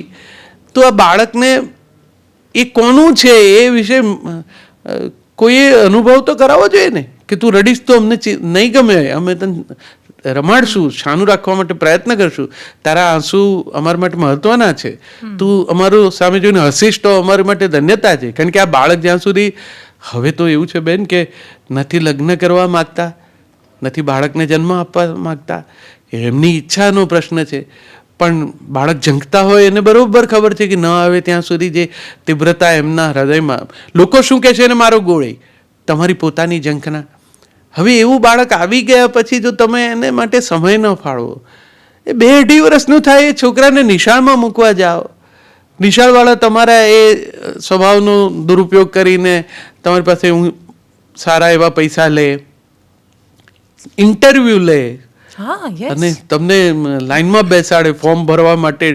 આગલી રાત્રે સાહેબનો ડ્રાઈવર જઈને ઊભો રહે બાબાભાઈ માટે ફોર્મ લેવા, બીજે દિવસે ફોર્મ જમા થાય ને પછી 2 જણા ઇન્ટરવ્યૂ આપવા જાય. ત્યાં સુધીનો જ સમય પાછો આપે છે બાળકને. એકવાર આ કામ થઈ ગયું ને પછી તો હવે નિશાળની જવાબદારી. હવે તમારા એકને માટે તમે જવાબદારી અદા ન કરી તો પેલી બહેન બિચારી એ 20-25 છોકરા બાળમંદિરના નાના એમાં કેટલીક, અને પછી એના પોતાના તો ઘેર રડતા મૂકીને આવી હોય, એ કેટલું ધ્યાન રાખે તમારા છોકરાનું. અને પછી જે ઉંમરમાં એને સૌથી વધુ એટેન્શન સિકિંગ એ બન્યું હોય એ ગાળામાં જ એને જો કોઈ એની ઉપેક્ષા કરતું દેખાય હવે તો બે કોન્ટ્રાસ્ટ પણ છે કે ઘરે તમે એને બહુ રાજી રાજી કરવાનું ધાર્યું કરો, ત્યાં એનું ધાર્યું કંઈ થાય જ નહીં, એને નક્કી જ નથી કરી શકતો એ કે એને શું કરવું તો એનું આમાં બધું સરખું ચાલશે. એટલે બહુ આ તો કુથાનો વિષય છે, બહુ લાંબો એમાં ન પડીએ, પણ એટલું ચોક્કસ સમય ફાળવી શકો ને તો જ મા બાપ થાવ.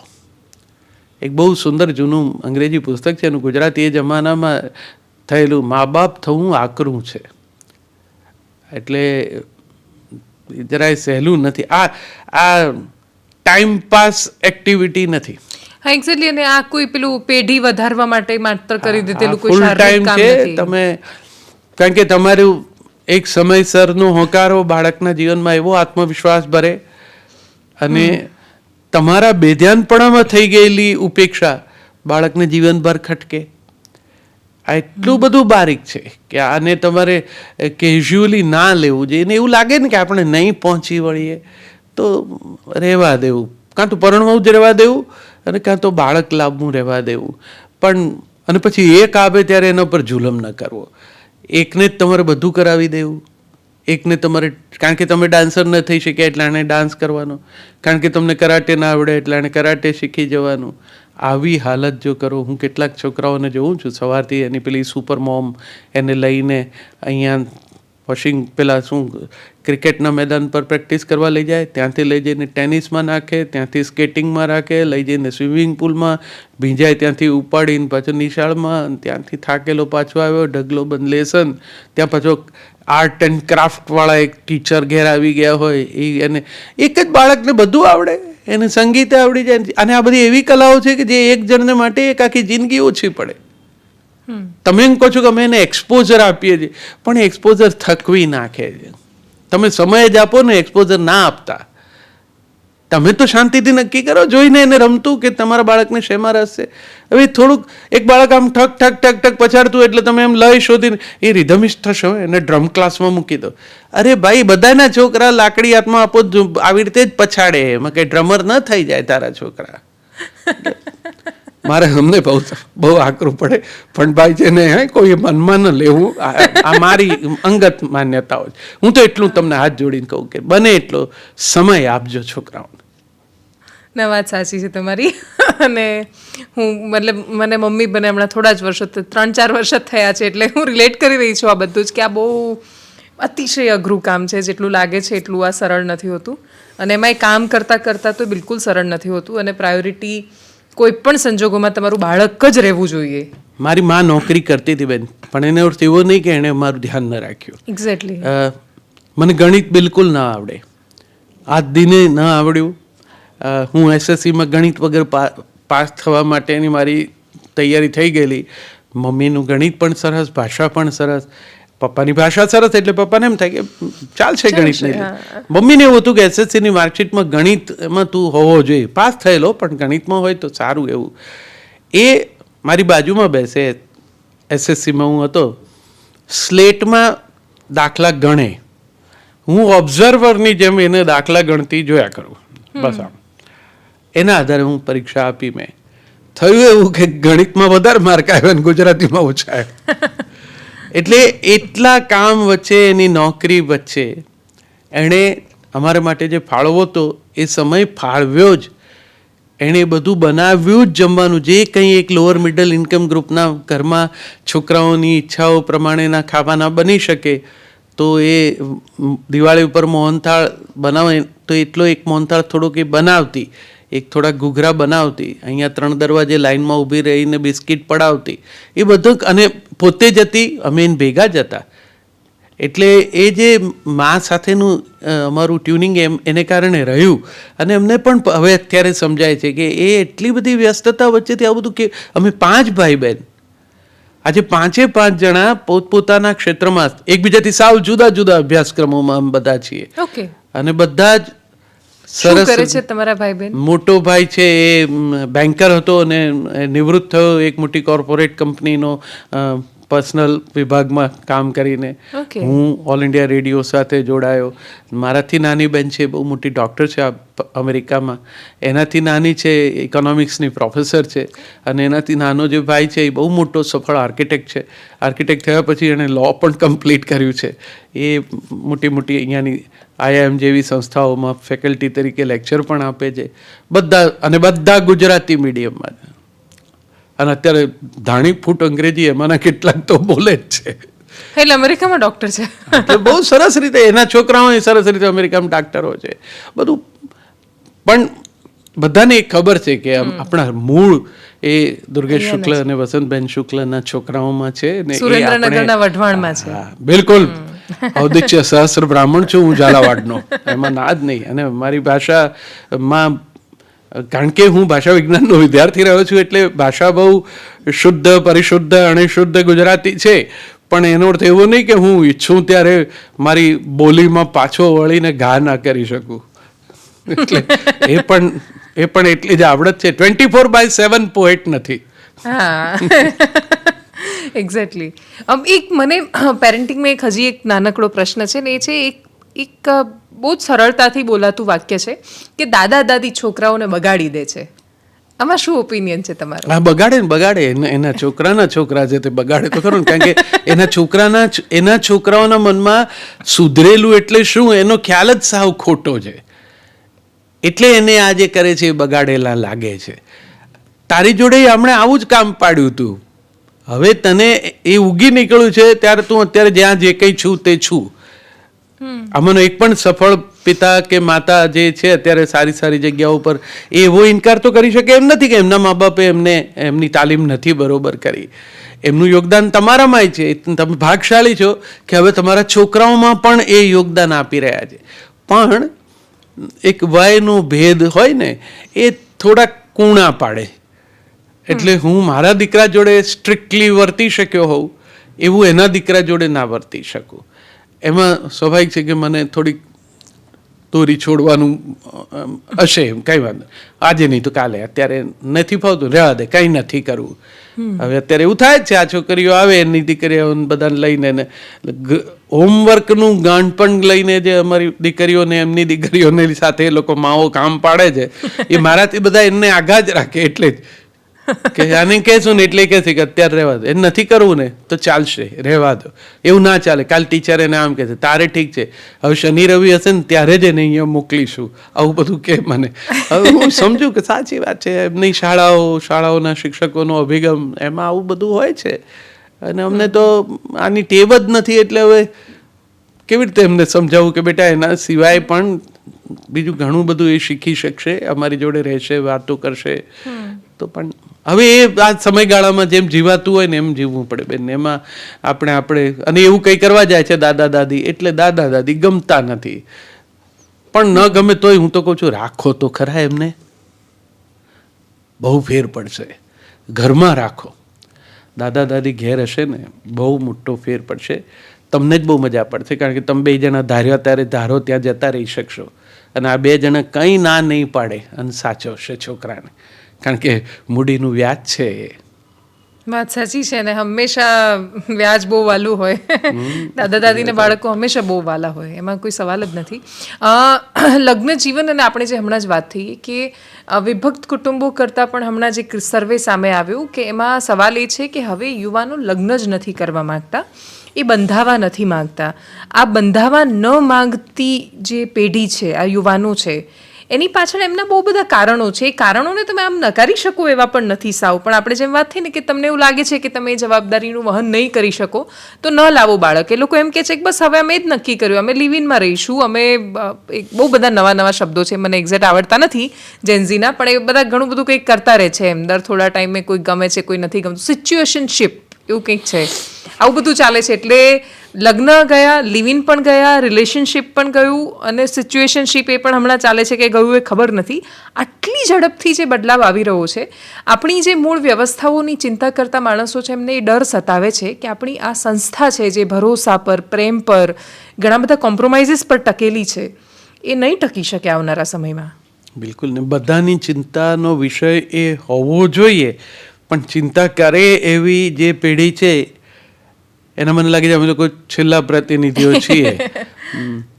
લગ્ન છે ને એ વ્યવસ્થા નથી, અવસ્થા છે. It's a state of mind.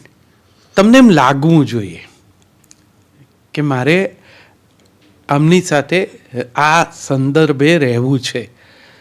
Togetherness જે અત્યારની પેઢી ઉપયોગમાં લે, અને એ લોકો કંઈ કહે છે કે એકબીજા સાથે અનુકૂલન થાય તો અમે રહેવાનું નક્કી પસંદ કરીએ.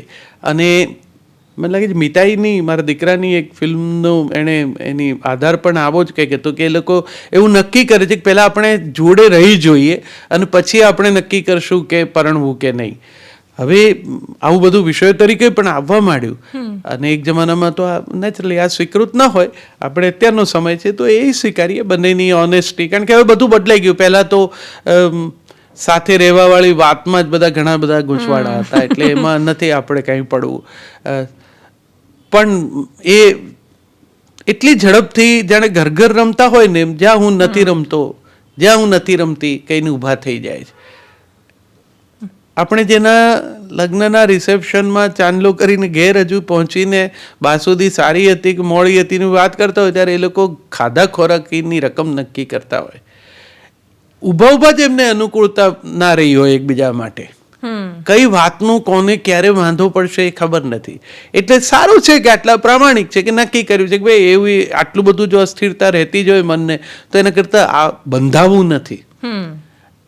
સાથે રહી જોઈએ, અનુકૂળ લાગશે તો રહીશું.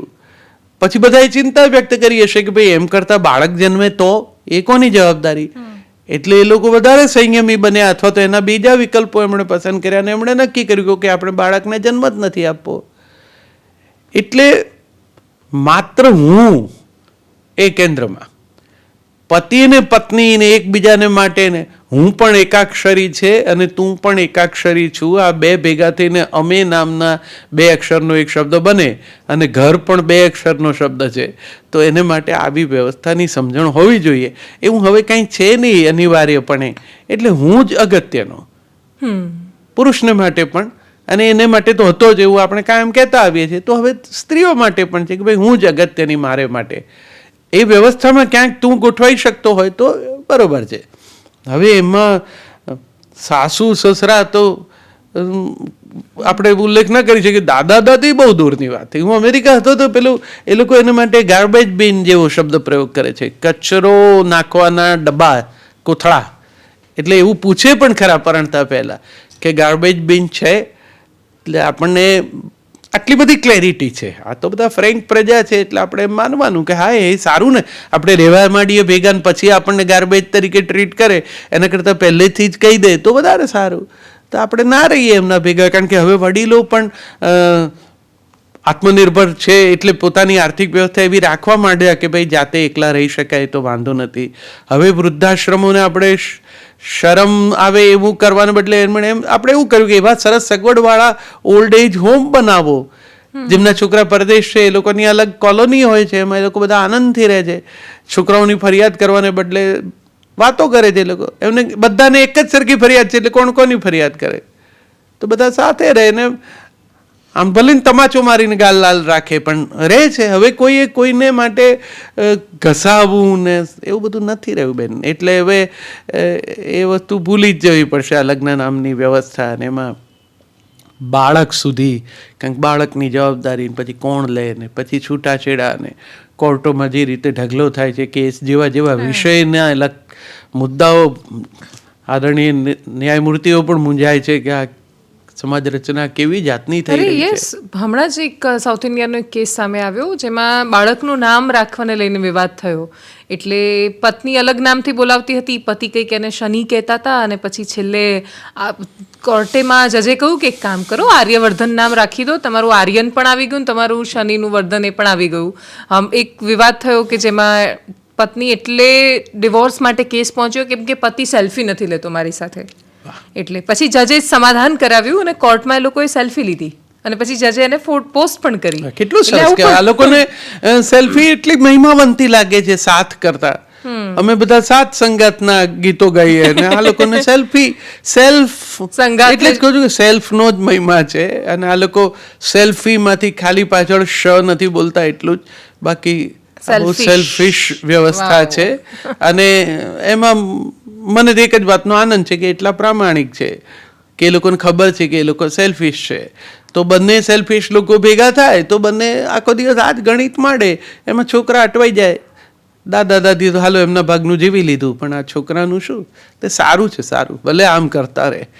પણ એ નથી સમજતા કે જે ઉંમરે એ લોકો આ બધું કરે છે એ ઉંમર પણ જવાની, અને એક એવી ઉંમર આવશે જ્યારે તમને એકબીજાના સાથનો મહિમા સમજાશે, જ્યારે એમ ખબર પડશે કે આમ પથારીથી સહેજ જ આઘી પડેલી બામની શીશી તમે ન લઈ શકો તો કોઈ આપે, એવી તમને જ્યારે ઈચ્છા થાય ત્યારે બધી આધુનિકતાઓ ને બધા સ્વતંત્રતા ને સમાનતા ને મી ટાઈમ ને સ્પેસ ને એ બધું છે ને એ બધું મિથ્યા લાગવા માંડશે. ભલે ને એ સ્વાર્થી જ વ્યવસ્થા છે. ત્યારે તમને વિચાર આવ્યો કે બામની શીશી માટે વહુ લાવવાની છે, એવું જરાય છે નહીં. માત્ર જે માણસને પોતે સલામત રહે, સ્વસ્થ રહે એવી ઈચ્છા હોય છે એ વખતે કોઈક પાસે જોઈએ ને પાસે જોઈએ એમાં વ્યવસ્થા પૈસા. મેં એવા માણસો જોયા છે બગીચામાં ચાલવા આવતા પૈસાવાળાના, બહુ સક્સેસફુલ બિઝનેસમેન, દીકરો પણ પછી તો એ ધંધામાં જામી ગયો હોય, એણે એક માણસ રાખ્યો હોય જે બાપાની સાથે વોક લેવા માટે આવે. અને હવે એને શું કામ વોક લેવો હોય? એટલે ડોહાને જે રીતે છોડી મૂકે અને બિચારા પેલું આમાં કરતા જે રીતે ચાલતા હોય, એ માણસે પણ ઉત્તમ સમય જોયો હોય અને એનો છોકરો અત્યારે એ ઉત્તમ સમયનો લાભ લઈને ધંધાને ઓર આગળ વધારતો હોય, ત્યારે આ માણસ ડગલું માંડવા માટે કોકની મદદની ઈચ્છા રાખે છે. જેને એણે પેમેન્ટ કર્યું છે એ માણસ પણ એનું ધ્યાન નથી રાખતો અને એની ફરિયાદ નહીં કરે, કારણ કે નહીં તો આ જતો રહેશે. હવે તો કામ કરનારા માણસ જ ક્યાં મળે છે? બહુ વરવી વાસ્તવિકતા છે સમાજની. આને વિકાસ કે આપણે પ્રગતિ કે સ્વતંત્રતા અને એવું બધાથી આમ ઘરણા કરીને બોલીએ એટલું જ. બાકી ઘરડા થાવ તો ઘરડા થઈને કેવી રીતે રહેવું એની વ્યવસ્થા હાથથી વિચારી લ્યો ને ટકી જવાય તો ટકી જવાય. બાકી બહુ કપરા દિવસો છે કે કાલ એ ઘેર જવાની છે એના, અને હવે આ ઘર છોડીને એ ઘર એનું છે, અને ત્યાં જેમની આગળ એ શોર્ટ પહેરીને ફરતી હતી એ માણસો નથી. હવે એ માણસોએ તારા શોર્ટ સાથે તો ટેવાવાનું છે, એ તો બિચારા ટેવાઈ જશે, એનો વાંધો નથી. પણ બિહેવિયરમાં જે શોર્ટ કમિંગ છે ને એ તો સુધારવા પડશે, કારણ કે હવે ગંભીરતાવાળી વાત થઈ. હવે તારી એકલાની ગમતનું ઘર નથી, હવે એમાં તારા પતિના બેયના ગમાણ વત્તા આ લોકોના ગમાણ, અને એ બધું ચૂલમ ગયું. આ આપણે એને એટલી બધી એક પવિત્ર વિધિ તરીકે આને લીધું છે ને. મહારાજ બિચારો બોલે છે એ સમજતા કે નથી ને, એ એને સમજાવવામાં બગાડતોય નથી, બાકી એની સિરિયસનેસ છે. આ તો તું એ દિવસે બેન લક્ષ્મી સ્વરૂપા છું. આજે બેઠો છે, પરણવા આવ્યો છે, વિષ્ણુ સ્વરૂપ છે. અમે આ દીકરી આના હાથમાં સોંપીએ છીએ એટલે એની એ જવાબદારી છે. કન્યાદાન કોઈ દાન નથી, એની રિસ્પોન્સિબિલિટી હવે શરૂ થાય છે કે એક બહુ જ પ્રતિષ્ઠિત વ્યક્તિએ પોતાના પરિવારનો પોતાનું ગૌરવ એ તને સોંપ્યું છે. હવે આટલી ગંભીરતાવાળી ઘટના જ્યાં ભજવાઈ રહી હોય ત્યાં તમે આવા ચાઇલ્ડિશ નાટકો કરો, ઉછાળા કરતા વાતો કરતા, બે જણા એકબીજા જોડે લગ્નમાં વાત કર્યા કરતા હોય, પેલું તો આમ પટ આડો આવે, મોં આમ ખસે ને તો આંખ ઊંચી કરીને જોતી નહોતી. આપણે એવું નથી કહેતા ભાઈ તે 12 મહિના જોયો છે તો આજે જોઈશ, એમાં કંઈ ખોટું નથી.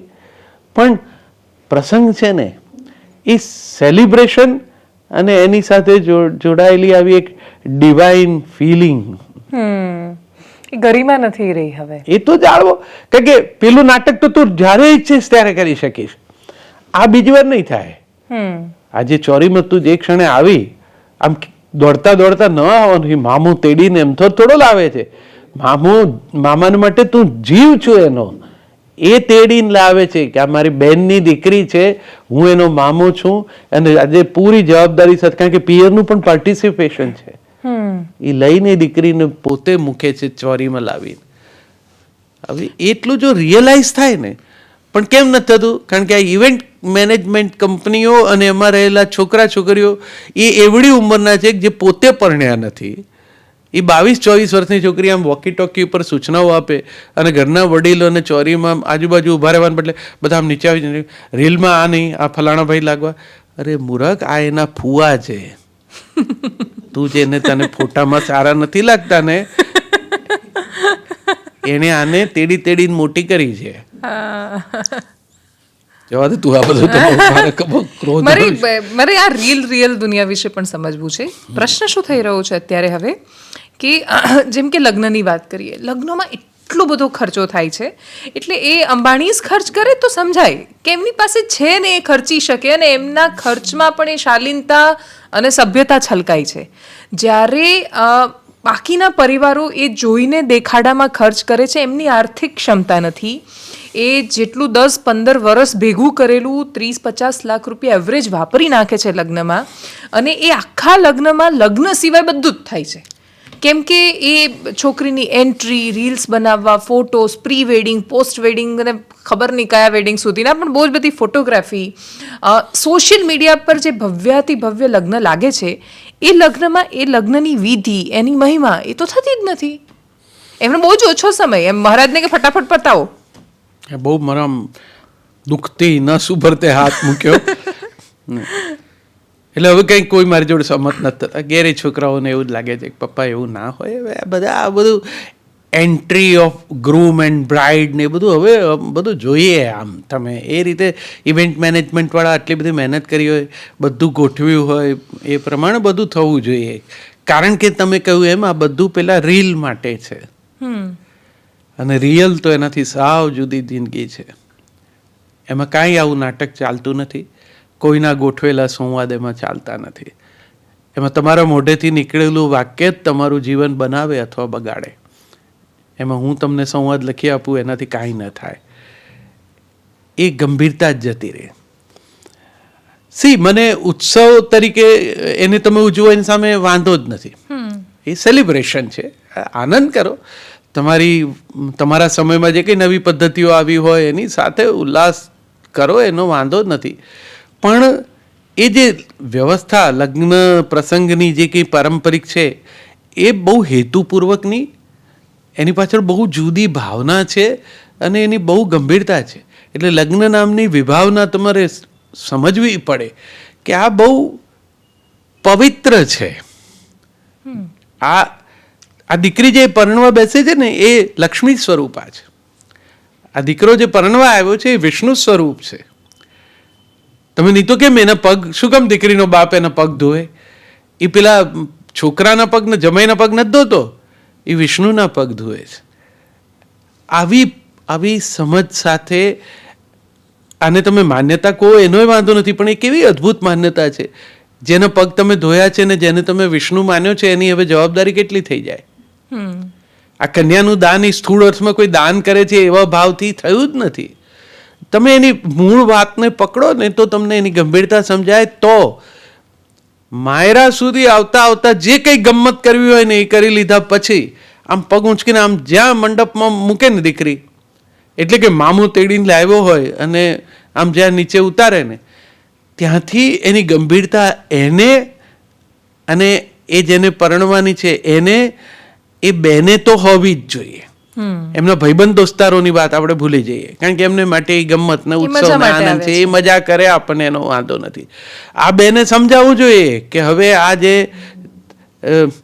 5 સ્ટાર હોટલમાં કે ડેસ્ટિનેશન વેડિંગમાં જ્યાં ગયા છીએ એ આપણું નથી. આપણું ક્યાંક એક ઘર છે જ્યાં આ દીકરીએ પરણીને હવે જવાનું છે. એનું જે છે એ મૂકીને જવાનું છે, અને ત્યાં પેલા નવા ઘરમાં બંને એ બહુ સરસ રીતે ગોઠવવાનું છે કે એ પણ દીકરીને પોતાનું લાગવા માંડે. એને લગતી આ વિધિ છે, એને લગતા આ શ્લોક બોલાય છે. હવે એ વાત તમે સમજો નહીં, સમજવા માંગો નહીં, તમને ઝટઝટ પછીના રિસેપ્શનની જ ઉતાવળ હોય તો ચાલો એ વાંધો નહીં. મહારાજ પણ હવે એવા કંઈ નવરા નથી તમને બધું સમજાવે, કારણ કે બધા પ્રેક્ટિકલ થઈ ગયા છે. હવે મહારાજ નહીં ખબર છે, ગબડાવી નાખો ને. એ એવા શ્લોકો બોલે છે કે જે લગ્નની વિધિમાં હોતા જ નથી. એક્ઝેક્ટલી. પણ એને ખબર છે કે એક જ દિવસે આટલા બધા મુહૂર્ત હોય તો બધે વિદ્વાનો ક્યાં જાય. બાકી આખી પદ્ધતિસર લગ્ન કરાવે તો કેટલા કલાકની વિધિ છે, એટલે એવું ન કરે. બધું કરો, મને એનો વાંધો નથી, પણ જ્યારે બેસો ને ત્યારે એની ગંભીરતા, હું ને એમ નથી કહેતો કે આમ દીકરી આમ આંખ ઢાળીને જ બેસે. દીકરીઓ એ તો સમજે કે આંખ ઢાળીને બેસવાનું સૌંદર્ય શું છે, તો એમને એ ગમે એવું છે, એમાં કંઈ ખોટું નથી. પણ એ ન કરો, ચાલો જેને ઓળખો છો એને જ પરણો છો તો આનંદ કરતા કરતા પરણો. પણ આમ ચોરીમાં એક પ્રકારનું એનું એક ગંભીર મંગલ વાતાવરણ તો હોવું જોઈએ. એ ડેકોરમ નથી જળવાતો, એ અને નથી બીજું જળવાતું. ફૂલ તો આમ વધાવતા નથી, મારે છે. હા, એટલે અને એ પછી બધાને પાછો એમાં એટલો આનંદ આવે છે ને, મોજ મોજ. અને કોઈને સમય મુહૂર્ત કાઢવામાં સમય બગાડે છે, અને પછી મુહૂર્ત પાડવામાં કોઈને રસ જ નથી. હા, ફોટો મિસ નહીં થવો એટલે જોઈએ. કારણ કે એમાં પેલાને તમે 5 વાર વિડીયોગ્રાફર તમને કે હવે હાર પાછો કાઢી લો કારણ કે બરોબર નહોતો આવ્યો ફ્રેમમાં, એટલે વળી પાછો હાર પહેરાવો. અરે ભાઈ, અને પેલી હાર પહેરાવા આવે તારા તેડી તેડીને ઊંચા કરો ને, એ ઇન્ડિસન્ટ લાગે છે. તમે હમણાં આમ કરતા, અમારે એક જણ એનું પેલું પિત્તર ઉધારની વ્યવસ્થા જેવો સાફો માથે બાંધ્યો હતો, એ પડી ગયો. હવે એનું શું કરવું? એ પછી એને નીચે ઉતારો. હવે આમાંથી એકેને સાફો બાંધતા તો આવડતો નથી. સાફા બધાને સારા ન લાગે. સાફા કેટલીક વિશેષ પ્રતિભાઓને માટે છે, એના તમારા માપથી એને પહેરાવવો પડે તો એ સાફામાં તમે શોભો. બાકી નાટકના વેશની જેમ આમ ડાગલા ઉપર ચડાવ્યા હોય એમ સાફા ન હોય. હવે એ પછી એ વાળ આમ કરવાના, પછી એક જણા બીજો લાવીને બાંધીને પહેરાવવાનો, આવું બધું શું કામ? અને ભાઈ તું થોડો વાંકો વળીશ અને આ દીકરી તને ગળામાં હાર પહેરાવશે, તે એ હારી નહીં ગયો હોય તું હાર પહેરાવશે એટલે જીતી ગયો તું. ગાવ તો છો અમે ઈડરિયો ગઢજી ત્યારે, તો પછી રાજી થાય. એમાં શું? સાસુ નાક પકડશે તો શું? એ એમ ખાતરી કરાવવા માંગે છે કે તમને અમારા ઘરનું નાક છો આજથી, તો એમાં પકડવા દે ને, એમાં શું વાંધો છે? પણ કોઈ આખી વસ્તુની વિભાવના હવે રહી નહીં. અને સૌથી વધુ તો બેન આજે ઇવેન્ટ મેનેજમેન્ટ નામની જે વ્યવસ્થા વચ્ચે આવી, કોઈને હવે આ પ્રસંગ કેમ પોતાના નથી રહ્યા, પોતાનો સે કેમ આમાં નથી રહ્યો? કારણ કે આ કેટલાક માણસોએ ડિઝાઇન કરેલો છે. દાદા દાદી ફુવા માસી બધા ભેગા થઈને ચર્ચા કરીને પહેલાનામાં શું ખોટું થયું હતું ને હવે શું સુધારવું જોઈએ, નાને બોલાવવા જોઈએ, નાને ન બોલાવવાની કેટલી મજા હતી. એ લગ્ન પહેલાના મહિનાથી એની જે આનંદ આવતો, એ દરમિયાન દરેક વસ્તુ ચકાસાઈ ને ચોખ્ખી થઈને અલ્ટિમેટલી એક્ઝિક્યુટ થતી, જવાબદારીઓ વહેંચાતી. એટલે રસોડામાં બેઠા હોય વડીલ, તે રસોડામાં જ બેસે. ચાંદલો લખવા બેઠો હોય વડીલ, ક્યાંય બીજે જાય નહીં, ચાંદલો જ લખ્યા કરે. તો એ જે ડિવિઝન ઓફ લેબર હતું એ પ્લેઝર હતું. હવે એ રીતે કરી એને બદલે આ બધા મિત્રોએ એમને પેલું દેખાય જે સરસ, એમાં જ રસ રહ્યો. બધાને એમાં જ રસ રહ્યો કે આ વિડીયો. મેં એક જણને પૂછ્યું હતું, એક મિત્રો ફોટોગ્રાફર છે, મેં કહ્યું આટલા બધા તમે, અમારા વખતમાં તો શું હતું, કુટુંબમાં એક સગા પરદેશ હોય ને એ 5 રોલ લાવે રંગીન, એનો આખા લગ્નમાં વટ હોય, કારણ કે એની પાસેના કેમેરામાં રંગીન. હવે એ પાછો એને આવડતા ના હોય સરખા ફોટા પાડતા, પણ એની પાસે છે. એ રંગો ઉડી જતા હતા આલ્બમમાંથી, પણ એ ઉમંગ રહેતો હતો. હવે આ 5, 7, 10 હજાર ફોટા પાડી નાખે, પછી આપણે કંઈક પેલું મોકલે, એમાંથી આપણે જોઈ લેવાના. મેં કહું એના બદલે આમ સરસ અમારે તો સરખા, ભલે ને 100 ફોટા જ કાપીને એ મોંઘા પડતા, પણ એ આમ આલ્બમમાં મૂકતા હતા. જ્યારે જોવા હોય ને કોઈ પણ ઉંમરે પાના ફેરવીને જોવાતા હતા. પેલા આલ્બમ બતાવવાનો પણ બહુ શોખ રહે. અરે એનો ઉત્સવ થતો બેન.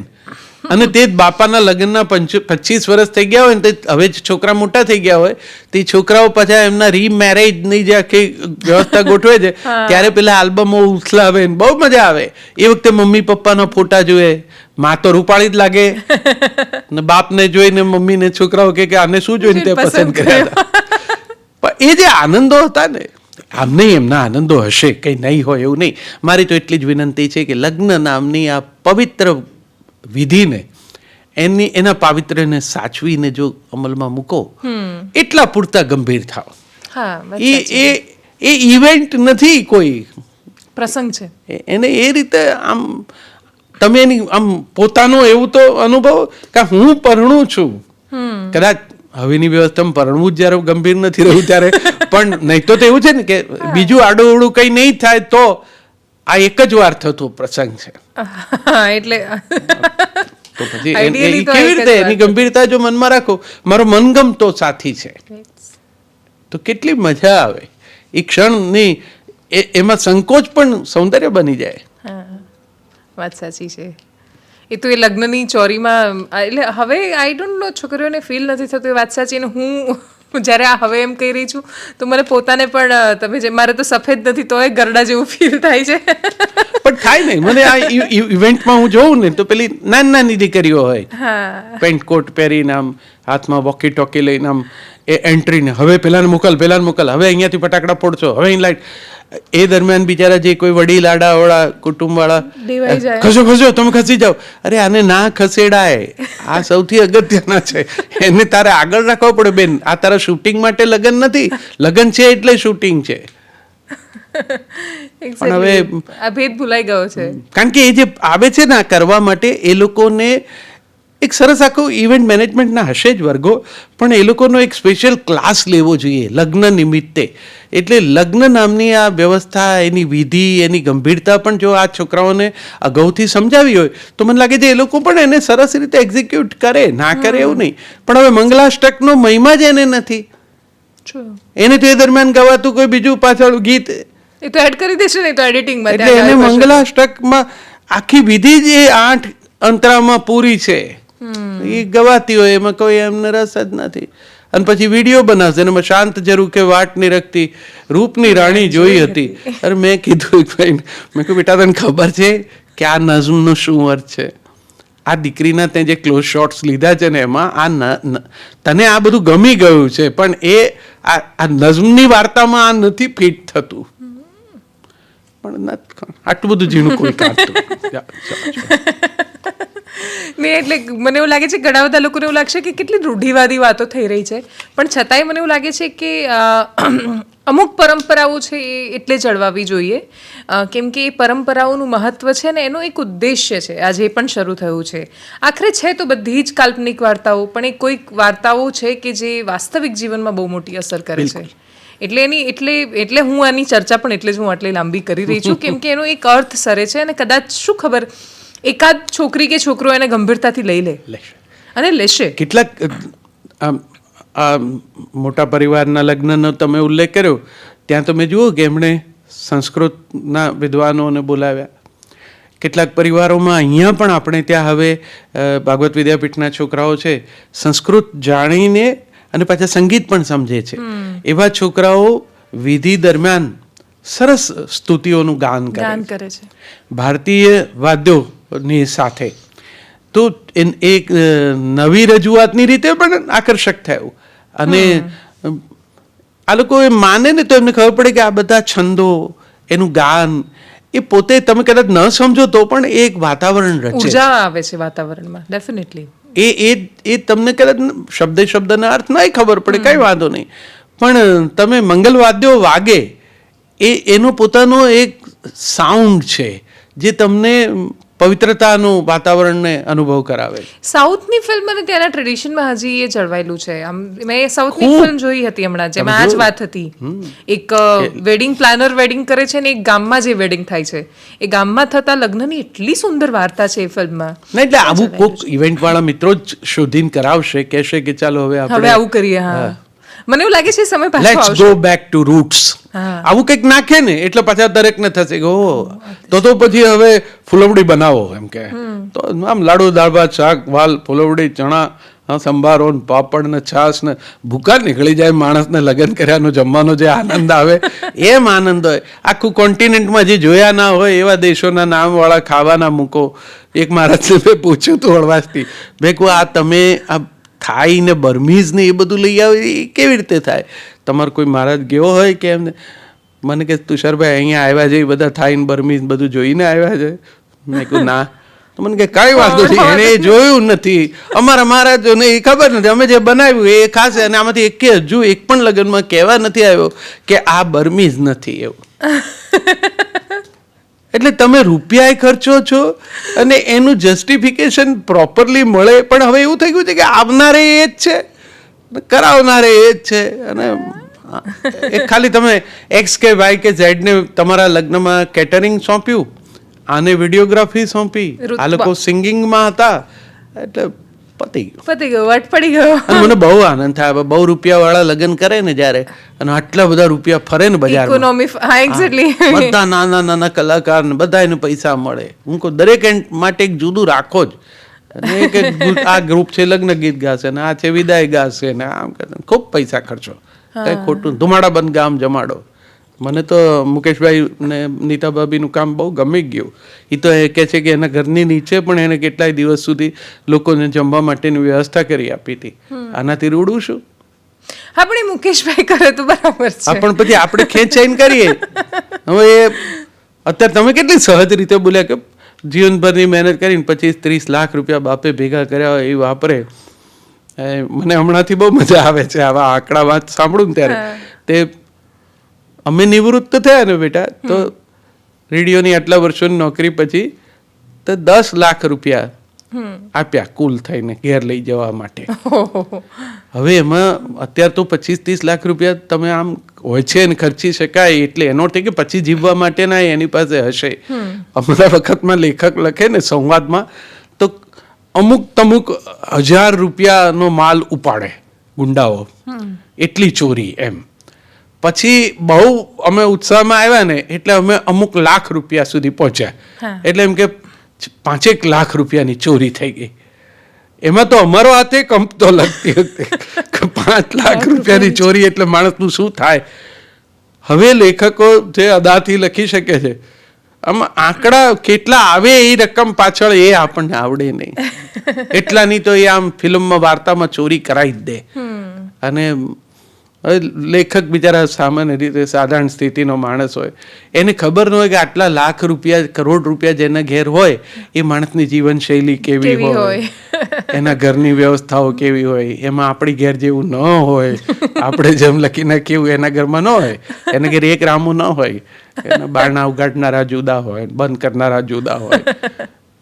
એટલે સર્જકો બિચારા એમની મર્યાદામાં લખે પણ આટલા લાખ રૂપિયા ખર્ચી નાખે જ લોકો. સાચી વાત છે. દીકરીઓ હમણાં એક લગ્ન થયા એમાં એક પિતાએ પોતાની જમીન વેચી અને છોકરીઓ માટે હેલિકોપ્ટર મંગાવ્યું લગ્નમાં એન્ટ્રી માટે.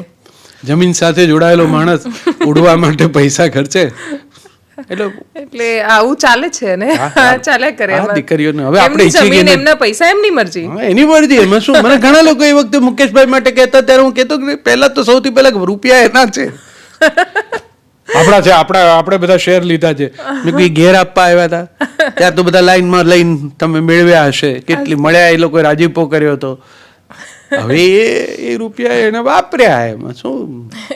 ભલે વાપરતો રાજી થાવ ને એમાં શું? આપણા અને એમ કેમ રાજી નથી થતા? એક ભાઈ મને એરપોર્ટ પર મળ્યા આમ છે ને તેમ છે ને. અરે મેં કહું આ એરપોર્ટે કઈ લઈ લીધું ને ગુજરાતીએ. મેં કેમ ગૌરવ કરો ને યાર કે આપણે ગુજરાતીઓ એરપોર્ટ પર છીએ. આપણે જેના એરપોર્ટ પર છીએ એ એરપોર્ટ ગુજરાતીએ ખરીદી લીધું છે. આનંદ કરો. નાની નાની વાતોના આનંદ લ્યો. નહીં તો જિંદગીમાં દુઃખી થવાય એવા પૂરતા કારણો આપણે જ ઊભા કર્યા છે. વાત સાચી છે. તમારા લગ્ન જીવનને કેટલા વર્ષ થયા? અમારા લગ્ન જીવનને હમણાં જ અમે કેટલા 42 કેવું કંઈક. ઓ અને ઓકે. એટલે હવે બધાને અમારા ઘેરે એ દિવસે સવારે એ અંગે ચર્ચા થઈ પણ ખરી કે અમારા પત્ની પણ જરા એ રીતે જ જવાબ આપતા હતા બધાને 43 થશે. એટલે મેં કીધું થાક લાગ્યાનો ભાવ આપણા અવાજમાં ન આવવો જોઈએ. સામેનાને તો એ જ સાંભળવો છે. ઓ આટલા બધા, કારણ કે આટલા બધા વખત સુધી કોઈ એકબીજા સાથે આમ રહી શકે. આપણા કરતા પહેલા બધા કેટલા અસલ તો લગ્ન જીવનની ગોલ્ડન જ્યુબિલી ના અંતે બધો આનંદ જ હતો. આ હવે મેં કીધું પેલા ટૂંકા ગાળાવાળા છે ને એટલે એમને આ લાંબુ લાગે. બાકી અમને તો બેયને આ જરાય એવું એટલું બધું થકવી નાખે એવું નથી લાગ્યું. અને સીધા ચડાણ તો બંનેને અનુભવવા જ પડે ને, કારણ કે બે જણા એકબીજા સાથે જોડાવાનું નક્કી કરે છે. એનો અર્થ જ એ કે કેટલીક બાબતો એ સમાધાન કરે છે અને કેટલીક બાબતોએ અનુકૂલન સાધવા માટે થોડું હું છોડું, થોડું તમે છોડો, એમ કરતા મુઠ્ઠીઓ વાળેલા એકબીજાને મળે તો મળી જ ના શકે. હસ્તમેળાપ એટલે જ ખુલ્લા હાથે થાય કે આપણી તૈયારી હોવી જોઈએ. તું મારા હાથમાં થોડું મૂકીશ, હું તારા હાથમાંથી થોડું લઈશ, હું મૂકીશ એ તું લેજે. ના વાત સાચી છે. ધ્રુવ દર્શન પણ એક સમય તો કરાવતા હતા લગ્નમાં અટલ ને સ્થિર રહેવા માટે, પણ જો કે હવે તો બધું નથી થતું એટલે આખો વિષય અલગ છે. એટલે અમને મજા આવે જોડે જીવતા જીવતા. અમે આ બધું આમાં કેટલી વસ્તુઓ સાથે હું સંમત હોઉં તો એ ન સંમત હોય એમ બને. પરંપરા સાથેના કેટલાક વિચારો હોય, એને એની રીતે જોયું હોય, એને મનમાં થયું હોય કે ના આપણે નવો સમય છે તેમાં આમ ગોઠવાઈ જઈએ, કંઈ બહુ વાંધા વિરોધ ન કરો. મમ્મીઓ હંમેશા એડજસ્ટ કરી દે છે. મને એવું લાગે છે મમ્મીઓને વાંધો આવતા નથી બહુ. એમને મૂળ શું છે કે એક તો એને એના મનમાં કે એક કોકની દીકરી લાવી, હવે એ પાછી પોતાના દીકરાને સોંપ્યો, જેને પોતે આમ હથેળીમાં રાખ્યો એને આને સોંપ્યો છે, એટલે આપણે એને વાલી જ હોય. પોતાની દીકરી જેને સોંપી છે એ જમાઈ છે, હવે એ એનું સારી રીતે ધ્યાન રાખશે, એટલે એ માટે એના માટે એને એવો જ પ્રેમ હોય, એટલે મમ્મીઓ ગોઠવાઈ જાય. મમ્મીને બસ બાપ થોડોક જરઠ હોય છે, એને એમ હોય છે કે તમારી દીકરી આને આપી છે, બરોબર રાખતો હશે કે નહીં, કારણ કે બાપને તો બધું પોતે જે કર્યું હોય એ જ ઉત્તમ. બીજો એને હથેળીમાં રાખે પણ હું તો એને પલક ઉપર રાખતો હતો, એટલે બાપ છે, એને એ રીતે જોવું પડે. વાત સાચી. એમને હંમેશા જમાઈ માટે ખબર નહીં એક શંકાનો ભાવ જ રહેતો હોય છે. એટલે પેલું ફાધર ફિક્સેશન ને મધર ફિક્સેશન ના કિસ્સા બંને માટે બહુ સહજ છે, પણ આ બધું ઇન્ટરેસ્ટિંગ છે. એને બહુ ચોળીને ચીકણું કરવાનું ના હોય, એમાં સમજવાનું જ હોય કે આવું જ હોય, આમ જ હોય. આ બધું છે એટલે તો રસપ્રદ છે દુનિયા. તમારા લવ મેરેજ હતા? હા, લવ મેરેજ હતા. અને આમ હું એના કરતાં 6 વર્ષ મોટો ને એ મારી હું સેન્ટ ઝેવિયર્સ કોલેજનો વિદ્યાર્થી, એ પણ સેન્ટ ઝેવિયર્સ કોલેજની વિદ્યાર્થીની.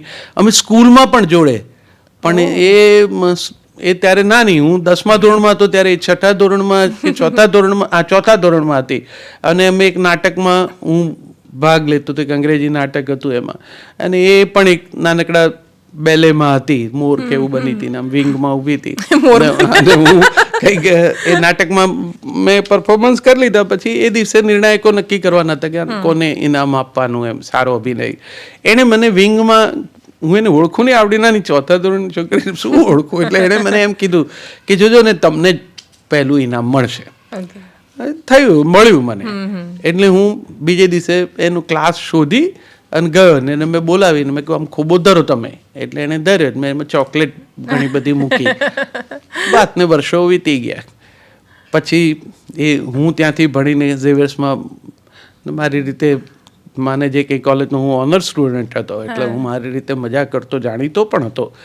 પછી ભણીને રેડિયોમાં નોકરીમાં જોડાયો, તે એ ઝેવિયર્સમાં દાખલ થઈ. અને એકવાર એણે મને ત્યાં આમ આંટા, જૂના વિદ્યાર્થીઓ કોલેજમાં આંટા મારે એમ હું આંટો મારવા આવતો હતો, એણે જોયો હતો. તે તુષારભાઈ છે. તુષારભાઈ છે, તુષારભાઈ બહુ રિસ્પેક્ટ વાળો મામલો હતો. પછી મને પણ ખબર પડી કે આ પેલી છોકરી છે ને, એ વખતે આવડી હતી, હવે ગમી ગઈ છે. હવે જોઈને સારી મને હતું કે મારે એને કહેવું જોઈએ કે તમે મારા મનમાં લાગણી છે તમારે માટે. પછી મેં રેડિયોની નોકરીમાં મારો પહેલો પગાર આવ્યો ત્યારે એ લોકો બધા કોલેજમાં એની બેનપણીઓ બધા હતા, એ લોકોને હું આમ મળતો, પેલો જૂનો અમારી સ્કૂલે એક, એટલે એ લોકોએ કીધું કે તમે અમને પાર્ટી આપો. એટલે મેં કીધું કે હા પાર્ટી આપી, ચાલો તમને હું જમવા લઈ જાઉં. પછી એક રેસ્ટોરન્ટમાં અમે જમવા ગયા. પછી મેં આમ આગ્રહ કર્યો કે ના તમે જમો. એણે કીધું કે મેં જમી લીધું છે, હવે વધારે નહીં ખવાય, ખાઈશ તો ઉલટી થશે. તો મેં કીધું કે ઉલટી થાય ચિંતા ના કરતા, હું ખોબો ધરી દઈશ. તો સાહેબ ખરેખર થઈ, અને સાહેબ ખરેખર આપણે ખોબો ધરી દીધો. એટલે જે ખોબામાં મેં ચોકલેટ મૂકી દીધી અને પછી મારા ખોબામાં એણે ઉલટી કરી, તો એ મેં ઝીલી. એ વખતે એણે નક્કી કરી લીધું કે આ માણસ ચાલે એવો છે. પછી 19-20 કરતા બધાના થોડા વાંધા વિરોધ જે કંઈ હતા એ, પણ પછી સરવાળે બધું પાર પડી ગયું. એટલે અમે 2 જણા સરસ રીતે વિધિપૂર્વક પરણ્યા. અને મારી પત્ની છે એ સૌમિલ શામલની કઝિન સિસ્ટર છે, એટલે એ પણ એ રીતે સૌમિલનું ઘર એ મારા માટે એ મારું લેન્ડિંગ પોઈન્ટ હતું, એટલે હું ત્યાં જાઉં. પછી એણે એક મોરપીંછ નામનો કૃષ્ણ ગીતોનો કાર્યક્રમ પહેલો કર્યો. એ પ્રોગ્રામમાં મેં ભાગ લીધો, ફર્સ્ટ કોમ્પેરિંગ મેં કર્યું અને લોકોને ગમ્યું. લોકોએ દાદ આપી. ઇન્ટરવલમાં સૌમિલના પપ્પાએ પણ લોકોને બહુ બધા વખાણ કરવા માંડ્યા, એટલે કીધું કે આ છે ને એની સાથે આપણી નમિતાનું નક્કી કર્યું. કર્યું નહોતું, કરવું છે એવું એમને પણ ડિક્લેર કરી દીધું. હા હવે પેલું વખાણ કરી ચૂકેલા બધા કે આ છે બહુ સારું બોલ્યો આમ તેમ, હવે સ્વીકાર થયો. પછી બધાને થયું કે ઓકે આ વાંધો બોલે નહીં છે તો સારું, માણસ એ સારો હશે. ને આમ પપ્પા મમ્મીની તો સુવાસ હતી જ, ઘીના ઠામમાં ઘી પડી ગયું. મને એ બહુ લાંબા સમયથી ક્યુરિયોસિટી છે. તમે એક ફેસબુક પર પોસ્ટ મૂકી હતી જ્યારે વાત ચાલી રહી હતી સહમતી સાથે થતા લવ મેરેજીસની, ત્યારે તમારું એક ગીત જે બહુ જ વપરાયું કે એમ પૂછીને થાય નહીં પ્રેમ, અને ત્યારે તમે એવું કશું કહેવા માંગતા હતા. એનો સાર મને યાદ છે કે ભલે એ ગીત એ રીતે લખાયું હોય પરંતુ છતાંય મા બાપની સહમતિ હોવી જોઈએ, એનો સાર એવો નીકળતો હતો. ઘણા બધા લવ મેરેજીસ એવા હોય છે કે જેમાં મા બાપ અતિશય રૂઢિવાદી હોવાના કારણે સહમત નથી થતા, તો એ છોકરા છોકરીઓ શું કરશે? આ બહુ જ પેચીદો પ્રશ્ન છે, આનો કોઈ વન લાઈન જવાબ ન હોય પણ તો. અને એવા મા બાપો એટલે મારા પપ્પા બહુ પ્રગતિશીલ માણસ. અમે અમારા ઘરના ચોકની અંદર એવા પ્રેમમાં પડેલા અને મા બાપની અસંમતિ હોય એવા યુગલોને પપ્પાએ જ કન્યાદાન આપીને પરણાવી દીધા છે. એટલે એવું હોય ત્યાં એવું કરવું પડે, પછી મા બાપ સમજે જ નહીં વાતને. સી આ લગ્ન છે ને એના વિશે કશું પૂર્વકથન થઈ શકે એવું નથી આ બહુ સબ્જેક્ટ કે આવું આમનું આ રીતે પસંદ કર્યા હશે તો સફળ જ થશે ને આમ થશે તો નિષ્ફળ જ થશે, એવું કઈ એનું નક્કી નથી હોતું. ગ્રહો ને મૂલાંક ને બધું હિસાબ કિતાબ ને ગુણાંક બધું મેળવો ને તોય ના બને એવું થાય. અને કશું મેળવ્યા અમે પરણ્યા તો હવે અમે પ્રેમમાં પડેલા ને અમારે પરણવું જ એમ નક્કી જ. એટલે પછી હવે આમાં બીજું શું કરવું? ને હું એના પપ્પાને મળ્યો, એમ નહીં એમ થયું કે સારું. જેના પપ્પાએ એને એટલું પૂછ્યું, અમારી એમ આર્થિક સ્થિતિ થોડી જુદી જુદી હતી. અમે મોટું ઘર, 5 ભાઈ બહેન, એ લોકો ભાઈ બહેન એકલા જ, એમ સારી રીતે એમની વ્યવસ્થા. એટલે આપણા ઘેર પેલું વનસ્પતિ ઘી ને એના ઘેર ચોખ્ખું ઘી ખવાતું હોય એવો એટલું ફેર, એવું ઘર. એના પપ્પાએ એને એટલું જ માત્ર પૂછ્યું કે આ ફેર છે, હવે તું કોઈ દિવસ ફરિયાદ લઈને ન આવે તો તને પરણાવવાની છૂટ છે. એણે કીધું કે ના, હું તમારી પાસે કોઈ દિવસ આ અંગે ફરિયાદ લઈને નહીં આવું. તો હવે કંઈ અમે કોઈ ગ્રહો કે કુંડળી મેળવ્યા નથી. અમે ભગવાન આગળ મૂકીને એને હાથ જોડ્યા અને વિનંતી કરી અહીં મેળવ્યા છે તો તું ઉપર મેળવી દેજે. ચાલ્યું, મેળવ્યા ને. હા, 42 વર્ષ ચાલ્યું. એટલે એવું એમ તો ન કહી, પણ કોઈ મા બાપ હોય ખોટા નથી. હવે આપણે મા બાપ બન્યા પછી હવે આપણને એમ હવે મારો દીકરો પ્રેમ લગ્ન કર્યા તો એણે એવું કીધું પપ્પા આ છોકરી છે ને મને ગમે છે. તો અમારે કાંઈ એમાં કંઈ પૂછવાનું હતું નહીં. મેં તો એના મા બાપને કીધું તો અમારે કંઈ ચર્ચા કરવાની નથી. મને મારા દીકરા પર એ શ્રદ્ધા છે કે એની પસંદગી એ અમારા ઘરના વાતાવરણના જે કંઈ મૂલ્યો છે એ એને ખબર છે. અને બીજું આના આવવાને કારણે જે કંઈ અમારે થોડું ગોઠવાવું પડે એવું હશે એની તૈયારી તો મારી હોય જ ને. કારણ કે એક દીકરી એક ઘરેથી બીજા ઘેર આવે છે. મારું એક ગીત છે, એવું મારા મન ઉપરના માળી હું તો લજામણીની ડાળી. એમાં મેં લખ્યું છે કે એક ક્યારેથી બીજે ક્યારે રોપાવું ને ઉગવું મારે. એ નર્સરીમાંથી છોડ લાવો તો પછી એ જે માટી સાથે આવ્યો હોય ને એની સાથે જ વવાય. એ માટી કાઢી નાખીને તમે સોય ઝાટકીને ચોખ્ખો કરીને આપણા ઘરના કુંડામાં બેસ્ટ માટી ને બેસ્ટ ખાતર ને પાણી ને હવા ને બધું કર્યું છે ને એટલે આમાં મૂળ નાખી જ દેશે એમ ન મનાય.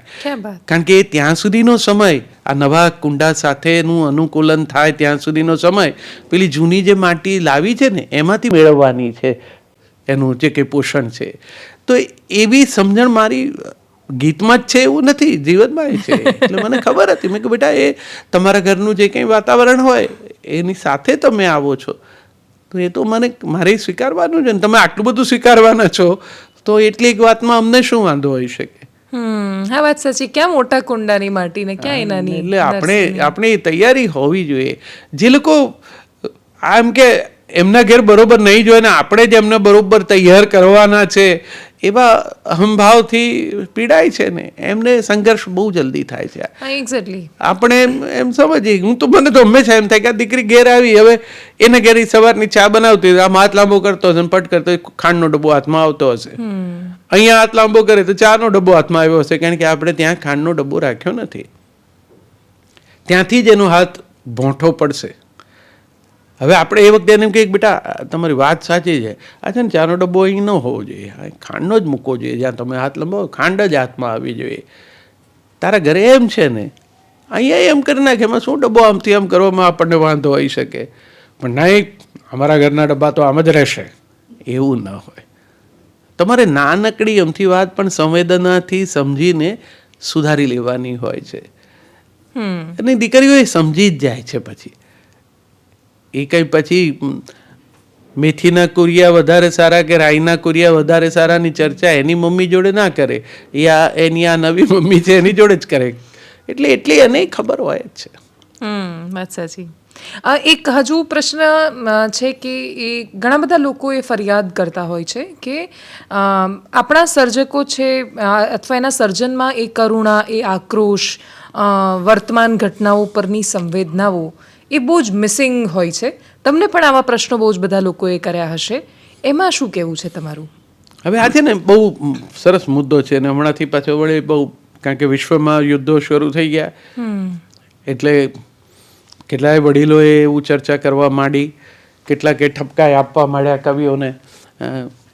કેટલાક સરસ પોતે મોટા કવિઓ છે એમણે એમ કીધું, એ લોકો વિશ્વ કવિતાના પરિચયમાં હોય એટલે એમને બધું વાંચ્યું હોય. એના વાત કરતાં કરતાં જ એમને તો બધી યુગોસ્લાવિયાના કવિની કવિતા યાદ આવી જાય ને, સ્પેનની કવિતા યાદ આવી જાય ને, એટલા વિદ્વાનોય હોય. આપણી તો મર્યાદિત સમજણ, એટલે એટલું બધું કાંઈ વાંચેલું ન હોય, ને વાંચ્યું હોય તો એટલું બધું કાંઈ યાદય ન હોય. વિશ્વમાં આવા જે વૈશ્વિક ઇશ્યુઝ છે એના વિશે સ્થાનિક પ્રાદેશિક બોલી ભાષાનો કવિ એણે કંઈક રિએક્ટ કરવું જ જોઈએ, તો જ એ વિશ્વ માનવી, એવું એ જરા વધુ પડતું છે. જો આપણે ત્યાં એબ્સર્ડિટીનો મહિમા થયો, બધું નિરર્થક છે, કશું ટકવાનું નથી, ઈશ્વર પણ મરી ગયો છે, એવું બધું જે પરદેશની એ ચળવળો ચાલી એની જે વિચારધારા હતી આપણે ત્યાં, કારણ કે શિક્ષણનું પ્રમાણ વધ્યું હતું એટલે આપણા સર્જકોએ પણ ત્યાંનું વાંચ્યું, અહીંયા પણ આવ્યું, એ પ્રકારની રચનાઓ પણ આવી. એ લોકોને ચંદ્રમાં અડધી રોટલી દેખાય, કોઈને પરું નીંગળતું દેખાયું, આવા બધા પીડાના, નિરાશાના એવા ચિત્રો. પણ એવા લખાણો બહુ લાંબુ ટક્યા નહીં. મનુષ્યને મૂળતઃ જીવન ગમે છે, જીવવું ગમે છે, એનો અભિગમ આનંદની શોધનો જ હોય છે. આ બધી વરવી વાસ્તવિકતાઓ તો છે જ, પણ રોજ એને ગૂંટવી એ એના સ્વભાવની અનુકૂળતા એને નથી. વિશ્વયુદ્ધ આપણે જોયા જ નથી, બંને વિશ્વયુદ્ધ બહાર થયા, એની વિભીષિકાથી આપણે પરિચિત થયા સાહિત્ય અને સિનેમા અને બધાના દ્વારા. એટલે આપણે પણ મનુષ્ય છીએ, એટલે સમસંવેદનાથી આપણે પણ કંપ્યા, પણ એ હજુ એ પીડા આપણી નહોતી. એટલે એ ઉધારની અનુભૂતિમાં જે કંઈ લખાયું ને એ એટલું ઇન્ટેન્સ ના થયું, એટલું પહોંચ્યું નહીં. આપણા પોતાના આંગણાની પીડા છે ને એ આપણને અસર હંમેશા વધારે કરે. હવે આપણા આંગણા સુધી પણ જે ભયંકર પ્રશ્નો આવ્યા એ કવિતાઓમાં આવવા માંડ્યા, નવલકથા કે વાર્તાઓ સ્વરૂપે સવિશેષ તો આવ્યા. પણ મેં કહ્યું તેમ મૂળતઃ ભારતીય પ્રજા એ મંગલમાં શ્રદ્ધા રાખનારી પ્રજા છે, પરમાત્મામાં શ્રદ્ધા રાખનારી પ્રજા છે.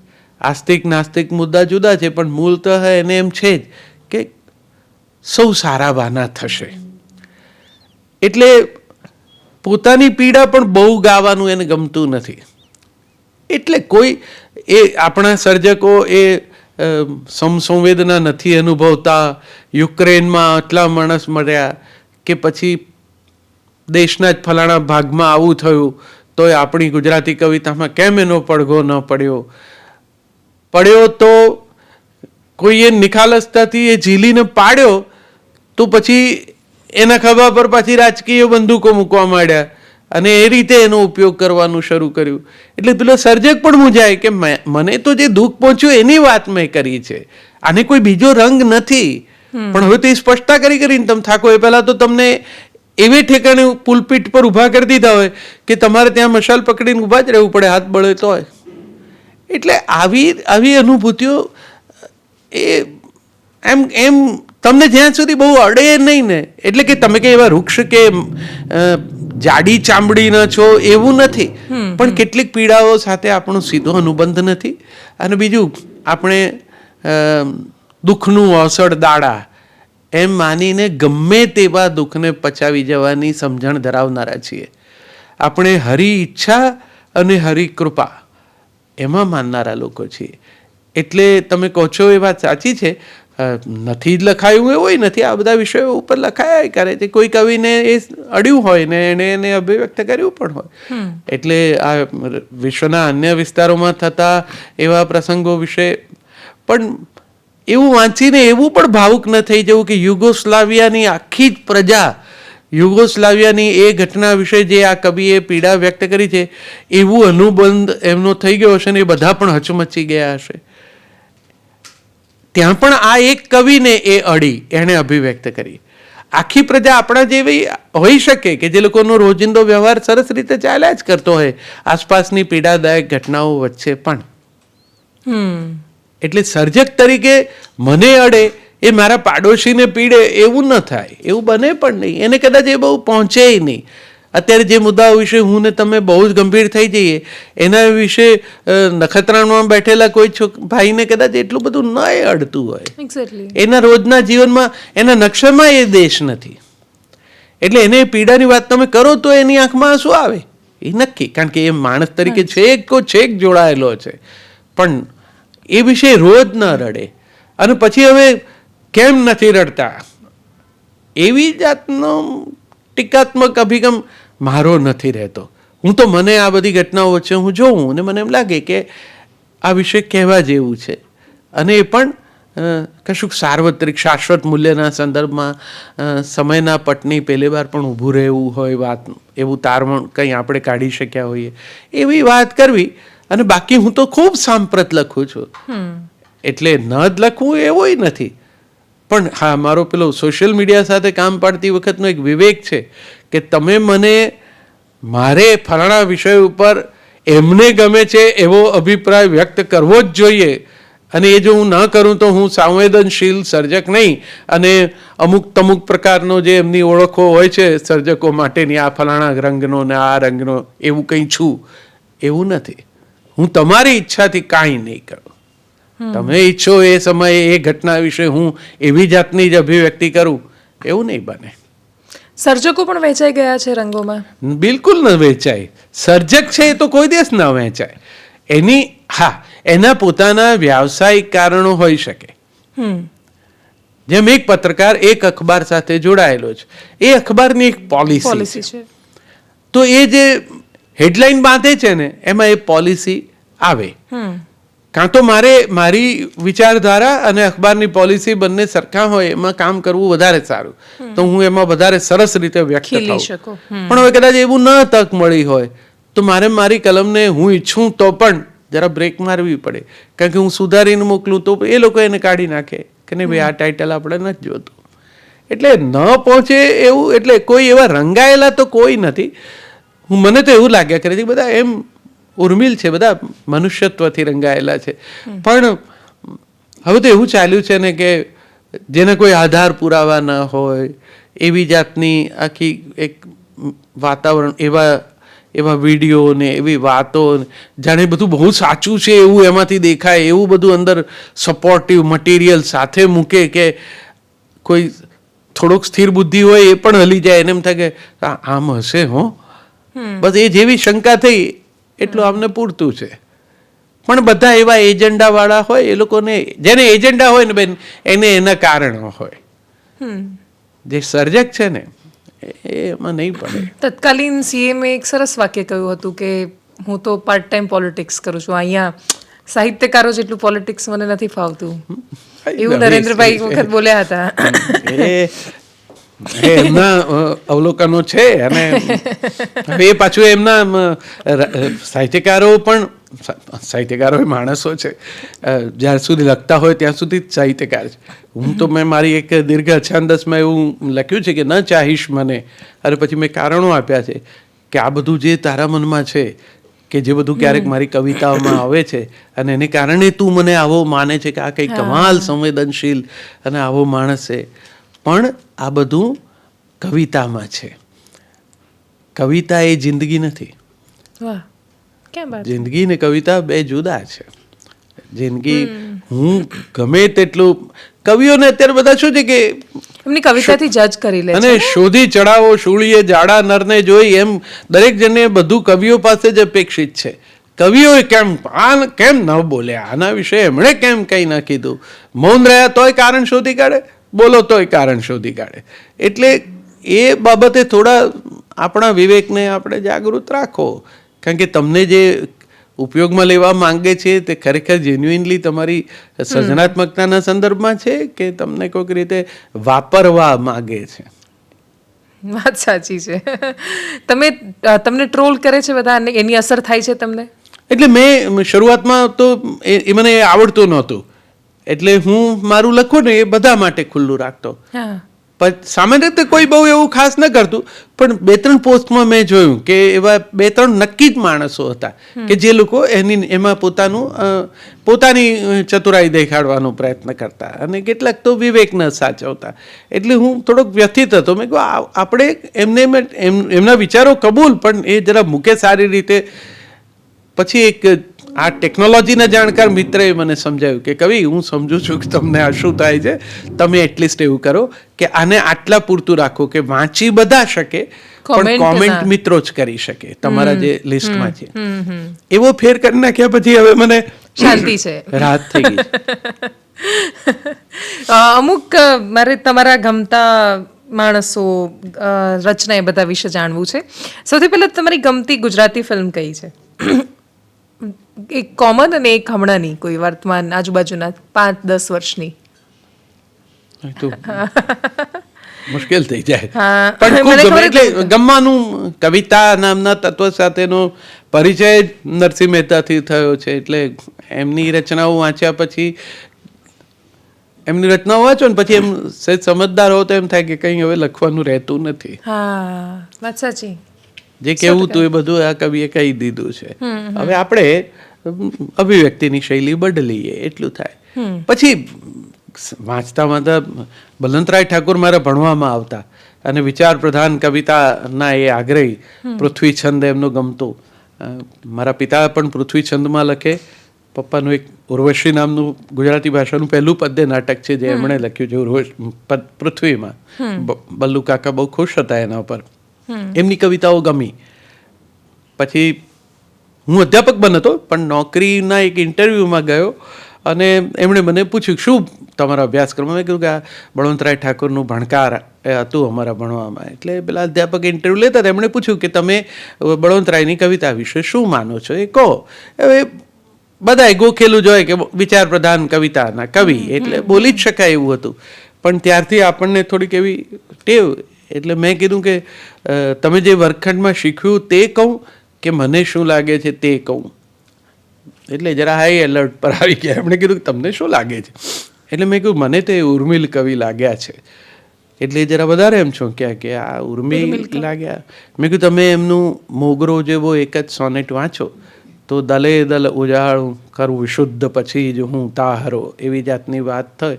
તો મેં કહ્યું આ કોઈ અત્યંત પ્રેમી હોય ને, એ પ્રિયજનની સાથે જે રીતે એની લાગણી હોય જેવી, તો આવું કવિ છે એ વિચાર પ્રધાનતા એવા કોઈ વજનની છે એની કવિતાને દાબી દઈએ તો મોગરો તો છીમડાઈ જાય.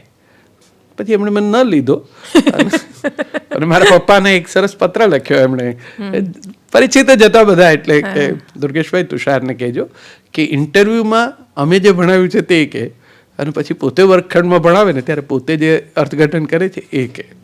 એટલે બળવંતરાયની કવિતા ગમી.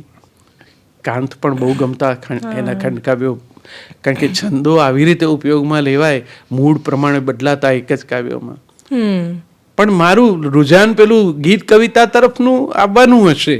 એટલે પછી બાલમુકુંદભાઈ ને પ્રહલાદભાઈ ને બધાની કવિતાઓ ને પછી અમારા સમયમાં તો નેચરલી સુરેશભાઈ ને હરેન્દ્રભાઈ ને હા ને પછી સીધા જ રમેશ પારેખ ગમી ગયા અને હવે તો અત્યારે, હા. હવે વિનોદ ગમે ખૂબ. વિનોદ જોશી મારો ગમતો કવિ છે. ઓકે. અને ફિલ્મ કઈ બહુ ગમે છે હમણાંની? હમણાં બહુ જોવાનું નથી બનતું. અચ્છા. હા, હું બહુ ઘરે પત્ની જે કંઈ જોતા હોય તે જોઉં બેસીને. ગુજરાતી ફિલ્મ છેલ્લે કઈ જોઈ હતી અને કેટલી ગમી હતી? એકદમ ઓનેસ્ટ રિવ્યુ આપી દો આજે. ના, એ come stone fall on my leg એવું થાય એટલે એ કરવા જેવું જ નથી. પણ દીકરો પોતે ફિલ્મો લખે છે એટલે મિતાઈની ફિલ્મો મને ગમી છે. મારો દીકરો છે એટલા માટે નહીં, પણ મને લવની ભવાઈ નું સ્ક્રિપ્ટિંગ, એનું સંવાદો ખૂબ ગમ્યા. ઓમ મંગલમ સિંગલમ વધારે એક સ્ટેપ આગળ વધીને એણે લખી.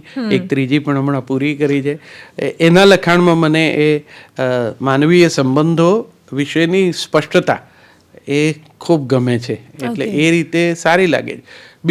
બીજા મિત્રોની જેની કોઈની જોવાની થાય તો કેટલાકની ગમે છે, પણ પછી મને, હું હજુ એ વાત સાથે બહુ સંમત નથી કે ગુજરાતી છું, ગુજરાતી ભાષાનો ની એડવોકસી કરું છું તો મારે ગુજરાતી બધી જ ફિલ્મોને વખાણવી જોઈએ, એ વાત સાથે હજુ મારી સંમતિ નથી. એટલે એ બહુ જામતું નથી મળે. પણ એટલું કે પ્રોડક્શનની રીતે સરસ બની. એટલે ઘણી ફિલ્મો એવી, જેમ તમારા જ એક ઇન્ટરવ્યુમાં હિતુભાઈને સાંભળ્યો તો હિતુની એ કોઠી ફિલ્મમાં એને જોઈને પહેલાં હું ઓળખી નહોતો શક્યો, એટલો સરસ, તદ્દન જુદો હિતુ હતો. પછી આ વશ મને ચોંકાવી ગઈ. મને થયું કે આવી ઇમ્પેક્ટ વાળી ગુજરાતી ફિલ્મ, વિષય વસ્તુ એની ટ્રીટમેન્ટ વિશે બધા 1000 મુદ્દા ચર્ચી શકાય, પણ મેં પોતે જ્યારે આની 2 યારમાં MF હસન વાળો રોલ કર્યો ત્યારે મને વાર્તા ખબર નહોતી. પછી ફિલ્મ જોઈ ત્યારે રસ પડ્યો. મેં કહ્યું આ મુદ્દો મજાનો લાવ્યો. એટલે કેટલાક મિત્રો સરસ કામ કરે. આનું અભિષેકનું પણ હેલારો બહુ ગમ્યું. હું હમણાં કચ્છ ગયો તો જગ્યા જોઈને આવ્યો કે આ કેવી જગ્યા છે, કે કેવી વાત. મેં બહુ પહેલા ત્યારે ગુજરાતીમાં અમારે પેલી નાની એક એપિસોડની શ્રેણી બનતી. એ વખતે મને યાદ છે મેં રજવાણીનો ઢોલી વિશે એક એપિસોડ લખી તો રાખ્યો હતો, પછી થયો નહીં. પણ એ વાર્તા મને બહુ ગમી ગઈ હતી કે એક આર્ટિસ્ટ એના માટેની અને એના ગૌરવની રક્ષા અને પોતાની લાગણીને કોઈ બીજું નામ આપી દે તો એની સાથે સમાધાન નહીં, એ સ્ત્રી સન્માન પોતાની ભીતરનું, એ બાકી વાત બહુ ઇન્ટરેસ્ટિંગ છે. નહીં, જગ્યા પણ સરસ છે, કચ્છ આખું સરસ છે. અચ્છાજી. અને તમારું ગમતું ગીત, ફિલ્મનું ગીત? ફિલ્મમાં હિન્દી ફિલ્મના ગીતો બહુ ગમે. એટલે મને આપણે આમના મદન મોહનના સ્વરાંકનમાં સાહિર સાહેબ હોય ને તે પણ બહુ ગમે. અને वो अफसाना जिसे अंजाम तक लाना न हो मुमकिन उसे एक खूबसूरत मोड़ देकर छोड़ना अच्छा, चलो एक बार फिर से अजनबी बन जाए हम दोनों, न मैं तुमसे कोई उम्मीद रखूं दिल नवाजी की, न तुम मेरी तरफ देखो गलत अंदाज नजरों से. તો મને એમ થાય કે આમ કેવી સંઘેડા ઉતાર અભિવ્યક્તિ ચાલે છે. અત્યારના સમયમાં ગુલઝાર સાહેબ અત્યંત પ્રિય. એમના વિશે કંઈ કહી શકાય એવું છે જ નહીં. કોઈ માણસ ભાષા સાથે આવી રીતે કામ લે, આપણા રોજિંદા જ જીવનના વાત લઈ આવે, પણ એવી રીતે લઈ આવે કે આપણને એમ થઈ જાય કે આ તો આપણને સૂઝ્યું નહોતું. એટલે આમ હવે આ બધા સરસ જ, ઇરશાદ કામિલ પણ એમની રજૂઆત બહુ સરસ હોય છે, એ પણ અભિવ્યક્તિ. મને નવી અભિવ્યક્તિનો ચમકારો થાય ને એટલે આમ બહુ દિલ કી નાजुक रगें टूटती है याद इतना भी कोई ना आए. હવે જો યાદ કરવાનું કામ મગજનું છે, દિલનું નથી. પણ સ્મૃતિનો એક ઠહેરાવ, એક પ્રકાર ક્યાંક એવો હશે કે જે દિમાગનો એમાં કંઈ કામ ચાલે બાલે નહીં, એમાં દિલ જ જોઈએ. એટલે અને એની પણ પાછી બધી મેજર નસોની વાત જ નથી કરતો. દિલ કી નાजुक રગેं તૂટતી હૈ. કોઈની સ્મૃતિ એ રીતે અનુભવાય ને જે અનુભવ થાય, આવું સૂઝવું. અને વાદી મેં ગૂંજતી હુઈ ખામોશિયાં સુને, ત્યારે હું ખુશ થઈ ગયેલો. મેં કહું આ મને કેટલી નવી અભિવ્યક્તિથી ગમી ગયા એ કે બીડી જલાઈ લે જીગર સે પિયા, જીગરમાં બડી આગ હૈ. હવે જીગર મેં આગ હોના એ ફ્રેઝ છે ને એ એમણે ગીતમાં કેવી સુંદર રીતે ઉપયોગમાં લઈ લીધી. વાત સાચી છે, ઇન્ટરેસ્ટિંગ, વેરી ટ્રુ. તો આ મોટા કવિઓ હોય છે ને એ લોકો વસ્તુને સુગમ બનાવે. તમે જો આમ જ સાંભળો તો તમને એમ લાગે કે આ ઓકે લાઈક છે, પણ સહેજ રસ લઈને સાંભળો ત્યારે એમ થાય કે ઓહો આને તો જુદા જ અજવાળા કરી આપ્યા. એમાં ગુલઝાર સાહેબ તો જાદુગર છે. જાવેદભાઈ પણ એવું જ સુંદર કામ કરે, પણ એ થોડા ક્યારેક શુદ્ધ પોએટ્રીની નજીક રહે. ઉર્દુની પરંપરા એમની અદ્ભુત છે એટલે એ કદાચ એમણે એ ક્ષેત્ર એ રીતે ગૌરવવંતું બનાવ્યું છે. ગુલઝારે બધાને માટે લખ્યું એટલે મારા બહુ ગમતા કવિ છે. ઓકે. અને તમારું લખેલું કયું ગીત તમને બહુ જ મારું લખેલું એક ગીત જે મને સૌથી વધુ એટલે જે મેં લખ્યું, સોમિલ શામલે જે પહેલું સ્વરબદ્ધ કર્યું, તારી હથેલીને દરિયો માનીને કોઈ ઝંખનાને સોંપે સુકાન, એને રેતીની ડમરીનો ડૂમો મળે એનો અલ્લાહ બેલી. એમાં એક લાઈન મેં લખી છે કે કોની હથેળીમાં કોનું છે સુખ, કોને દરિયો મળે ને કોને રેતી, વર્તારા મોસમના ભૂલી જઈને એક ઝંખનાને રાખવાની વહેતી. હવે જો તું વર્તારા જેવો શબ્દ મને એમ થયું કેમ આવ્યો હશે, પણ રેડિયોની નોકરી અને અમારે પેલું હવામાન ખાતાના વર્તારાને ટ્રાન્સલેટ કરીને ઉપયોગમાં લેવાનો આવે તો તમારા પ્રોફેશનની અસર તમારી સર્જકતા પર પડે તો ખરી. પણ આ ગીત મારું બહુ ગમતું, મેં લખ્યું, પછી સોમિલને હું આપી ગયો. પછી એક સાંજે એનો ફોન આવ્યો કે તુષારભાઈ ઓફિસથી જતા ઘેર આવીને જજો ને. હું ગયો, પછી એણે કશ્યપ પૂર્વ ભૂમિકા વગર હાર્મોનિયમ પકડી અને કોની હથેળી સંભળાવ્યું. હું એટલો ખુશ થઈ ગયો. મેં કહ્યું આ રચનાનું આ જ સ્વરાંકન, આના સિવાય આનું બીજું સ્વરાંકન ન હોય. ના કૃતિના મૂળમાં વિનેશભાઈની પ્રિયજન એ ગાળામાં પ્રિયજન મારી સૌથી પ્રિય કૃતિ. ઓકે. હા, મેં રેડિયો પર એના વાચિકમ આખું સંપૂર્ણ નવલકથાનું રેડિયો પાઠ પણ અમે કરેલો. અદ્ભુત નવલકથા. તમે પ્રેમમાં પડ્યા હો તો પણ પ્રિયજન તમારી પાસે રાખવી, પ્રેમમાં ન પડ્યા હો તો પણ રાખવી, નિષ્ફળ ગયા હોય તોય રાખવી, સફળ થયા હો તો ખાસ રાખવી. એમાંથી આ કંઈ મારા મનમાં વાત ચાલ્યા કરતી હશે, કારણ કે એમાં પણ દરિયો છે ને નાળિયેરીના વૃક્ષો છે ને એવું બધું બહુ મોન્ટાજ મનમાં હશે. એમાંથી આ ગીત આવ્યું. ઓકે. અને ફેવરિટ ફરવા જવાની જગ્યા કઈ છે? મને દુનિયાભરમાં ફરવું ગમે. ઓકે. પણ દરિયાકાંઠો વધારે ગમે. હા, મને પણ બહુ જ ગમે દરિયો. હિલ સ્ટેશન છે ને, મને આમ જે પહાડો એ બહુ ઊંચા હોય છે. હા. એટલે પોતાની પ્રતિભા અને પ્રભાવ આવી રીતે કોઈની સામે પ્રગટ કરીને એને વામણા દેખાડવા એના કરતાં સમુદ્ર મને એટલે ગમે છે કે એની વાસ્ટનેસ છે. એ તમને અલગ નથી પાડતા, તમને પણ પોતાનો એક ભાગ બનાવી દે છે.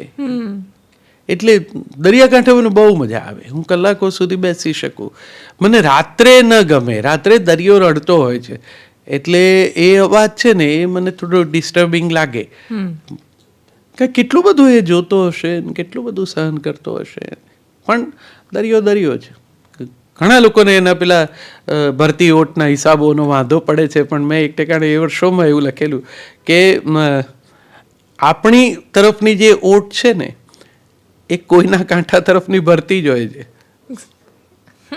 આટલું સમજીએ ને તો જીવનમાં તકલીફ ના પડે. હા, એક્ઝેક્ટલી. સનસેટ આપણે ત્યાં થઈ રહ્યો છે, કોઈ જગ્યાએ સનરાઈઝ પણ થશે. આખી સૃષ્ટિ આમ ચાલે છે. હા તો એટલે દરિયો મને બહુ ગમે.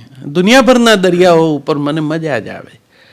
મને એમ જ લાગે કે આ બધું કેવું એક હમણાં હું આમાં ગયો ને ધોળાવીરા. કેટલું સરસ છે. મને પેલા ભાઈએ કીધું કે 7,000 વર્ષ હશે. હવે કૃષ્ણ 5,000 વર્ષ પહેલા થયા. એક્ઝેક્ટલી. એટલે એનાથી એ પહેલાની જગ્યામાં હું ઊભો છું અને મારા પગ નીચે એ કહે છે કે હજુ તો બીજા કેટલા થર હશે, ખોલાવાના બાકી છે. મેં કહ્યું એમાંના કોઈ થર પર હું પણ હોઈશ. અને હું એટલા વખતે પાછો અહીંયા આવીને ઊભો છું. પેલા જે લાકડા છે એ તો વળી અશ્મિ, એ તો કેટલા લાખો વર્ષ જૂના છે. યસ. તો તમે જે એરામાં, જે સમયખંડમાં છો, એનાથી સાવ કેટલા વખત પહેલાના સમયખંડની સાથેનું અનુસંધાન, અનુભવ, એ બહુ અદ્ભુત, બહુ રોમાંચક છે. ધોળાવીરા બહુ ગજબ છે. એટલે એ ફોસિલ પાર્ક પણ બહુ સરસ છે. હા, એટલે મને બહુ મને એવું બહુ થાય. એમાંય મને એને જે પેલી સાચવી રાખી છે, લિપિમાં લખેલો એ વાત મને એટલે ગમી કે એને કીધું કે આ કોઈ હજુ સુધી ઉકેલી શક્યું નથી. હવે વિચાર કર કે કોઈ એક લિપિ જે કોઈએ ઉકેલી જ નથી, એ તો કેટલા સંદર્ભો ખોલી આપે, એની સામે જોયા કરો ત્યારે કે ઓહો, આમાં શું શું લખ્યું છે, શું કીધું હશે, કયા સંદર્ભમાં કીધું હશે. તો આવા રોમાંચ બહુ થાય મને આ પેલી વ્રજવાણીના વાતાવરણમાં એ જે પાળિયા છે, બહુ અંદરથી આમ આદર થઈ ગયો. મને એમ થઈ ગયું કે આ કઈ કમાલ જગ્યા છે. આવી જગ્યાઓ બધી શબ્દથી કઈ એને કીધું કે આ પથ્થર ઉપરમાં કાન માંડો તો ઢોલ હજુ સંભળાય છે. મને સંભળાયો, ના સંભળાયો, સંભળાય કે ન સંભળાય, એકોસ્ટિકલી કશુંક જુદું થાય છે એ ખરું, પણ એ વાત જ અદ્ભુત છે. અને એવા પરિસરમાં તમે ઊભા હો તો તમે કેવી રીતે ડિટેચ થઈ શકો તમે? એટલે આ મહાકાલના પટ પર આપણે આવ્યા કરીને ગયા કરીએ ને, એટલે આમાંના કશાક ઠેકાણે ક્યાંક ક્યાંક આપણે હોઈએ છીએ. બરાબર, વાત સાચી. છેલ્લે તમારી કોઈ એક કવિતા સાંભળીએ, દર્શકો સાંભળે અને પછી છૂટા પડીએ. દાદાનું ડંગોરો લીધો, એનો તો મેં ઘોડો કીધો, ઘોડો ચાલે રૂમઝૂમ, ધરતી ધ્રુજે ધમધમ. દાદાજી અને એમની લાકડી. દાદાજીને જોયા ત્યારથી જોઈ છે એમના હાથમાં લાકડી. એ લાકડી એ પોતે લાવેલા, દાદી સાથે સિમલા ફરવા ગયેલા ત્યારે, કાળા સીસમની. દાદા મોર્નિંગ વોકમાં જાય ત્યારે હાથમાં હોય જ. દાદા અદાથી લાકડી ઝુલાવતા ટટ્ટાર ચાલે, ટેકો ભાગ્યે જ લે. દાદાનો વટ, દાદાની ધાક, મોહલ્લામાં અને ઘર પરિવારમાં. મેં એમને કદી લાકડી ઉગામતા જોયા નથી. શેરીના કૂતરા એમને ઓળખે, ભસે પણ નહીં, ત્યાં પાછળ તો ક્યાં દોડવાના. અમે સૌ ઋષિકેશ ગયેલા, ત્યાં ઢાળ ચડવામાં દાદા ટેકો લેતા. લાકડીને ટેકે એમણે પૂરી કરેલી યાત્રા. દાદાજીની નવી લાકડી ફોઈ લાવ્યા પરદેશથી. દાદાજીની લાકડીની મૂઠ જાત જાતની, સિંહના મોઢાવાળી, કોતરણીવાળી, પિત્તળની મૂઠવાળી. એકવાર ચાલતા ચાલતા પડી ગયા દાદાજી. એ પછી આવી નીચેથી 4 દટ્ટાવાળી લાકડી. દાદાજીને એ બહુ ગમતી નથી, પણ એના વગર બહાર જવાની મનાઈ છે. એ દાદીનું નથી માનતા, પણ મમ્મીનું માને છે. મંદિર હોય કે બગીચો, દાદાજી એને ટેકે જાય. ત્યાં મિત્રોની બેઠક જામે છે, એ જ રીતે જામે છે એ બધાની લાકડીઓની પણ બેઠક. એ વાતો કરતી હશે પોતપોતાના ઘરની. કોઈ રહેતી હશે દરવાજા પાસે ખૂણામાં, કોઈ લટકતી હશે ખીંટીએ, કોઈ રહેતી હશે પથારી પાસે, તો કોઈ સાથે ને સાથે. દાદાજી પથારીમાંથી બેઠા થાય કે તરત હાથ લંબાવે છે ટેકા માટે. દર વખતે તો અમે ક્યાંથી રહેવાના પાસે, અમારે પણ કામ હોય ને. દાદા સાદ કરે છે લાકડી માટે. છોકરાઓ રમતા રમતા આઘી મૂકી દે, પણ નાનકો આવીને પાછી આપે છે દાદાને. લાકડીના ઘણા ઉપયોગ શોધી કાઢ્યા છે એમણે. લાકડી એમના લંબાયેલા હાથ છે. દૂર પડેલા ચંપલ એનાથી પાસે ખેંચે છે. ઘરમાં દોડાદોડી કરતા ટોમીને એ દૂર રાખે છે એના વડે. કોઈ વાર લાકડી વડે અવાજ કરીને બોલાવે છે મમ્મીને. મમ્મી દાદાજીના ટાઈમ ટેબલને જાણે છે, પણ દાદાજી ઘડિયાળને કાંઠે ચાલે છે. ચાનો ટાઈમ થાય એટલે લાકડીનો અવાજ કરે 4 વાર, ઠક ઠક ઠક ઠક. દાદી કહે છે કે દાદાજીની લાકડી એટલે દાદાજીનો વટ. ફૈબા કહે છે કે દાદાજીની લાકડી એટલે ઘરના દરવાજાની ડોરબેલ. પપ્પા કહે છે કે દાદાજીની લાકડી એટલે દાદાજીની હઠ. મમ્મી કહે છે દાદાજીની લાકડી એટલે ઝટકર. બોલ્યા વગર પણ વાત કરે છે દાદાજીની લાકડી. આજે હવે દાદાજી નથી. લાકડી છે. ભીંત પર દાદાજીનો ફોટો, ખૂણામાં લાકડી. ઘોડો ઘોડો રમવાનું એ બાળકોને હવે તો ક્યાં, ઘરડા ઘરવાળાને આપી દેવાનું નક્કી જ હતું, પણ ત્યાં જ પપ્પાનો પગ મચકોડાયો. પાટો આવ્યો. ડૉક્ટરે કહ્યું છે હમણાં લાકડીને ટેકે જ ચાલવું, અને યાદ આવી દાદાજીની લાકડી. હવે અમે બધા કામમાં વ્યસ્ત છીએ. દાદાજી નથી, લાકડી છે. હવે વાત કરે છે પપ્પા અને દાદાજીની લાકડી. ક્યાં બાત હૈ, ક્યાં બાત હૈ, ક્યાં બાત હૈ. વાહ.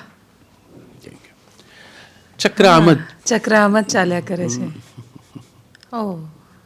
અને એમાં જે એટલે હું જોઈ રહી હતી, મને એવું લાગે છે કોઈ પણ કવિતાની આ સૌથી મોટી સફળતા હોય છે કે જ્યારે કોઈ વાંચે, સર્જક માત્ર વાંચે છે, એ શબ્દો હોય છે, પણ હું જોઈ રહી હતી એટલે મેં સિંહની મોઢાવાળી લાકડી પણ જોઈ, મેં એને ટીંગાતી પણ જોઈ, એટલે એને જોઈ શકી હું. Thank you so much sir for joining us. Thank you so much. બહુ મજા આવી વાત કરવાની તારી સાથે. આમ તો તારો પોતાનો કાર્યક્રમ એટલે એક તો છે ને બેટા, હું એક સમય એવો હતો જ્યારે હું તમે ઉપયોગમાં લેતો, કોઈ દિવસ અજાણ્યા કે જાણીતામાં. હવે કોણ જાણે કેમ ક્યાંક ક્યાંક બહુ સહજપણે તું કહું છું, અને બેટા બહુ સહજ રીતે આવે છે વાતમાં. તને તારા કાર્યક્રમને મેં સાંભળીએ બેઉ જણા બેઠા બેઠા ઘેર, એટલે એમાં બધા અમારા પરિચિત મિત્રો પણ હોય, એમની વાતો. મેં રેડિયોમાં વર્ષો સુધી આ કામ કર્યું. હું ભણાવું છું વિદ્યાર્થીઓને જર્નાલિઝમના, ત્યારે મારો એક ખાસ વિષય પણ હોય છે આર્ટ ઓફ ઇન્ટરવ્યૂ, મુલાકાત લેવાની કળા. એટલે હું વિદ્યાર્થીઓને એ સમજાવવાનો પ્રયત્ન કરું છું કે આ તમે માનો છો એટલું સહેલું નથી. આ ઘરકામની કળા છે, વિવેકની કળા છે.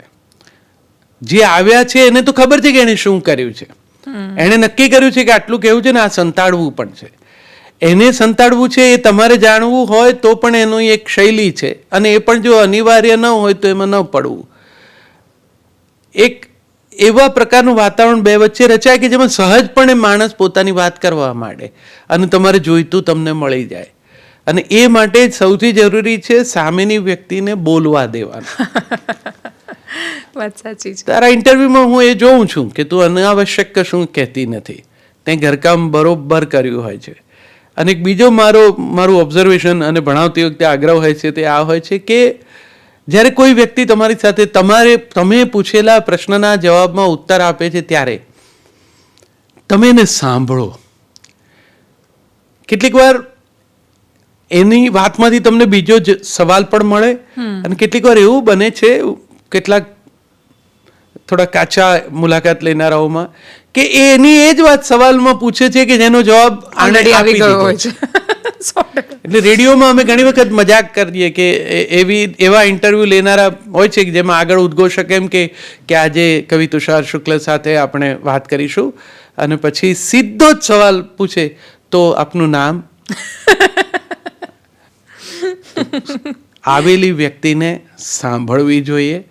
એણે શું કહ્યું એમાંથી કદાચ તમને જોઈતું, તમે ન જોયેલું જાણેલું પણ તમને મળી જાય અને એ વાતને આગળ લઈ જાય. એટલે કે એવો સેતુ સર્જન થવું જોઈએ. આનું જમાવટ નામ તે સાર્થક કર્યું છે. અરે thank you sir, thank you so much.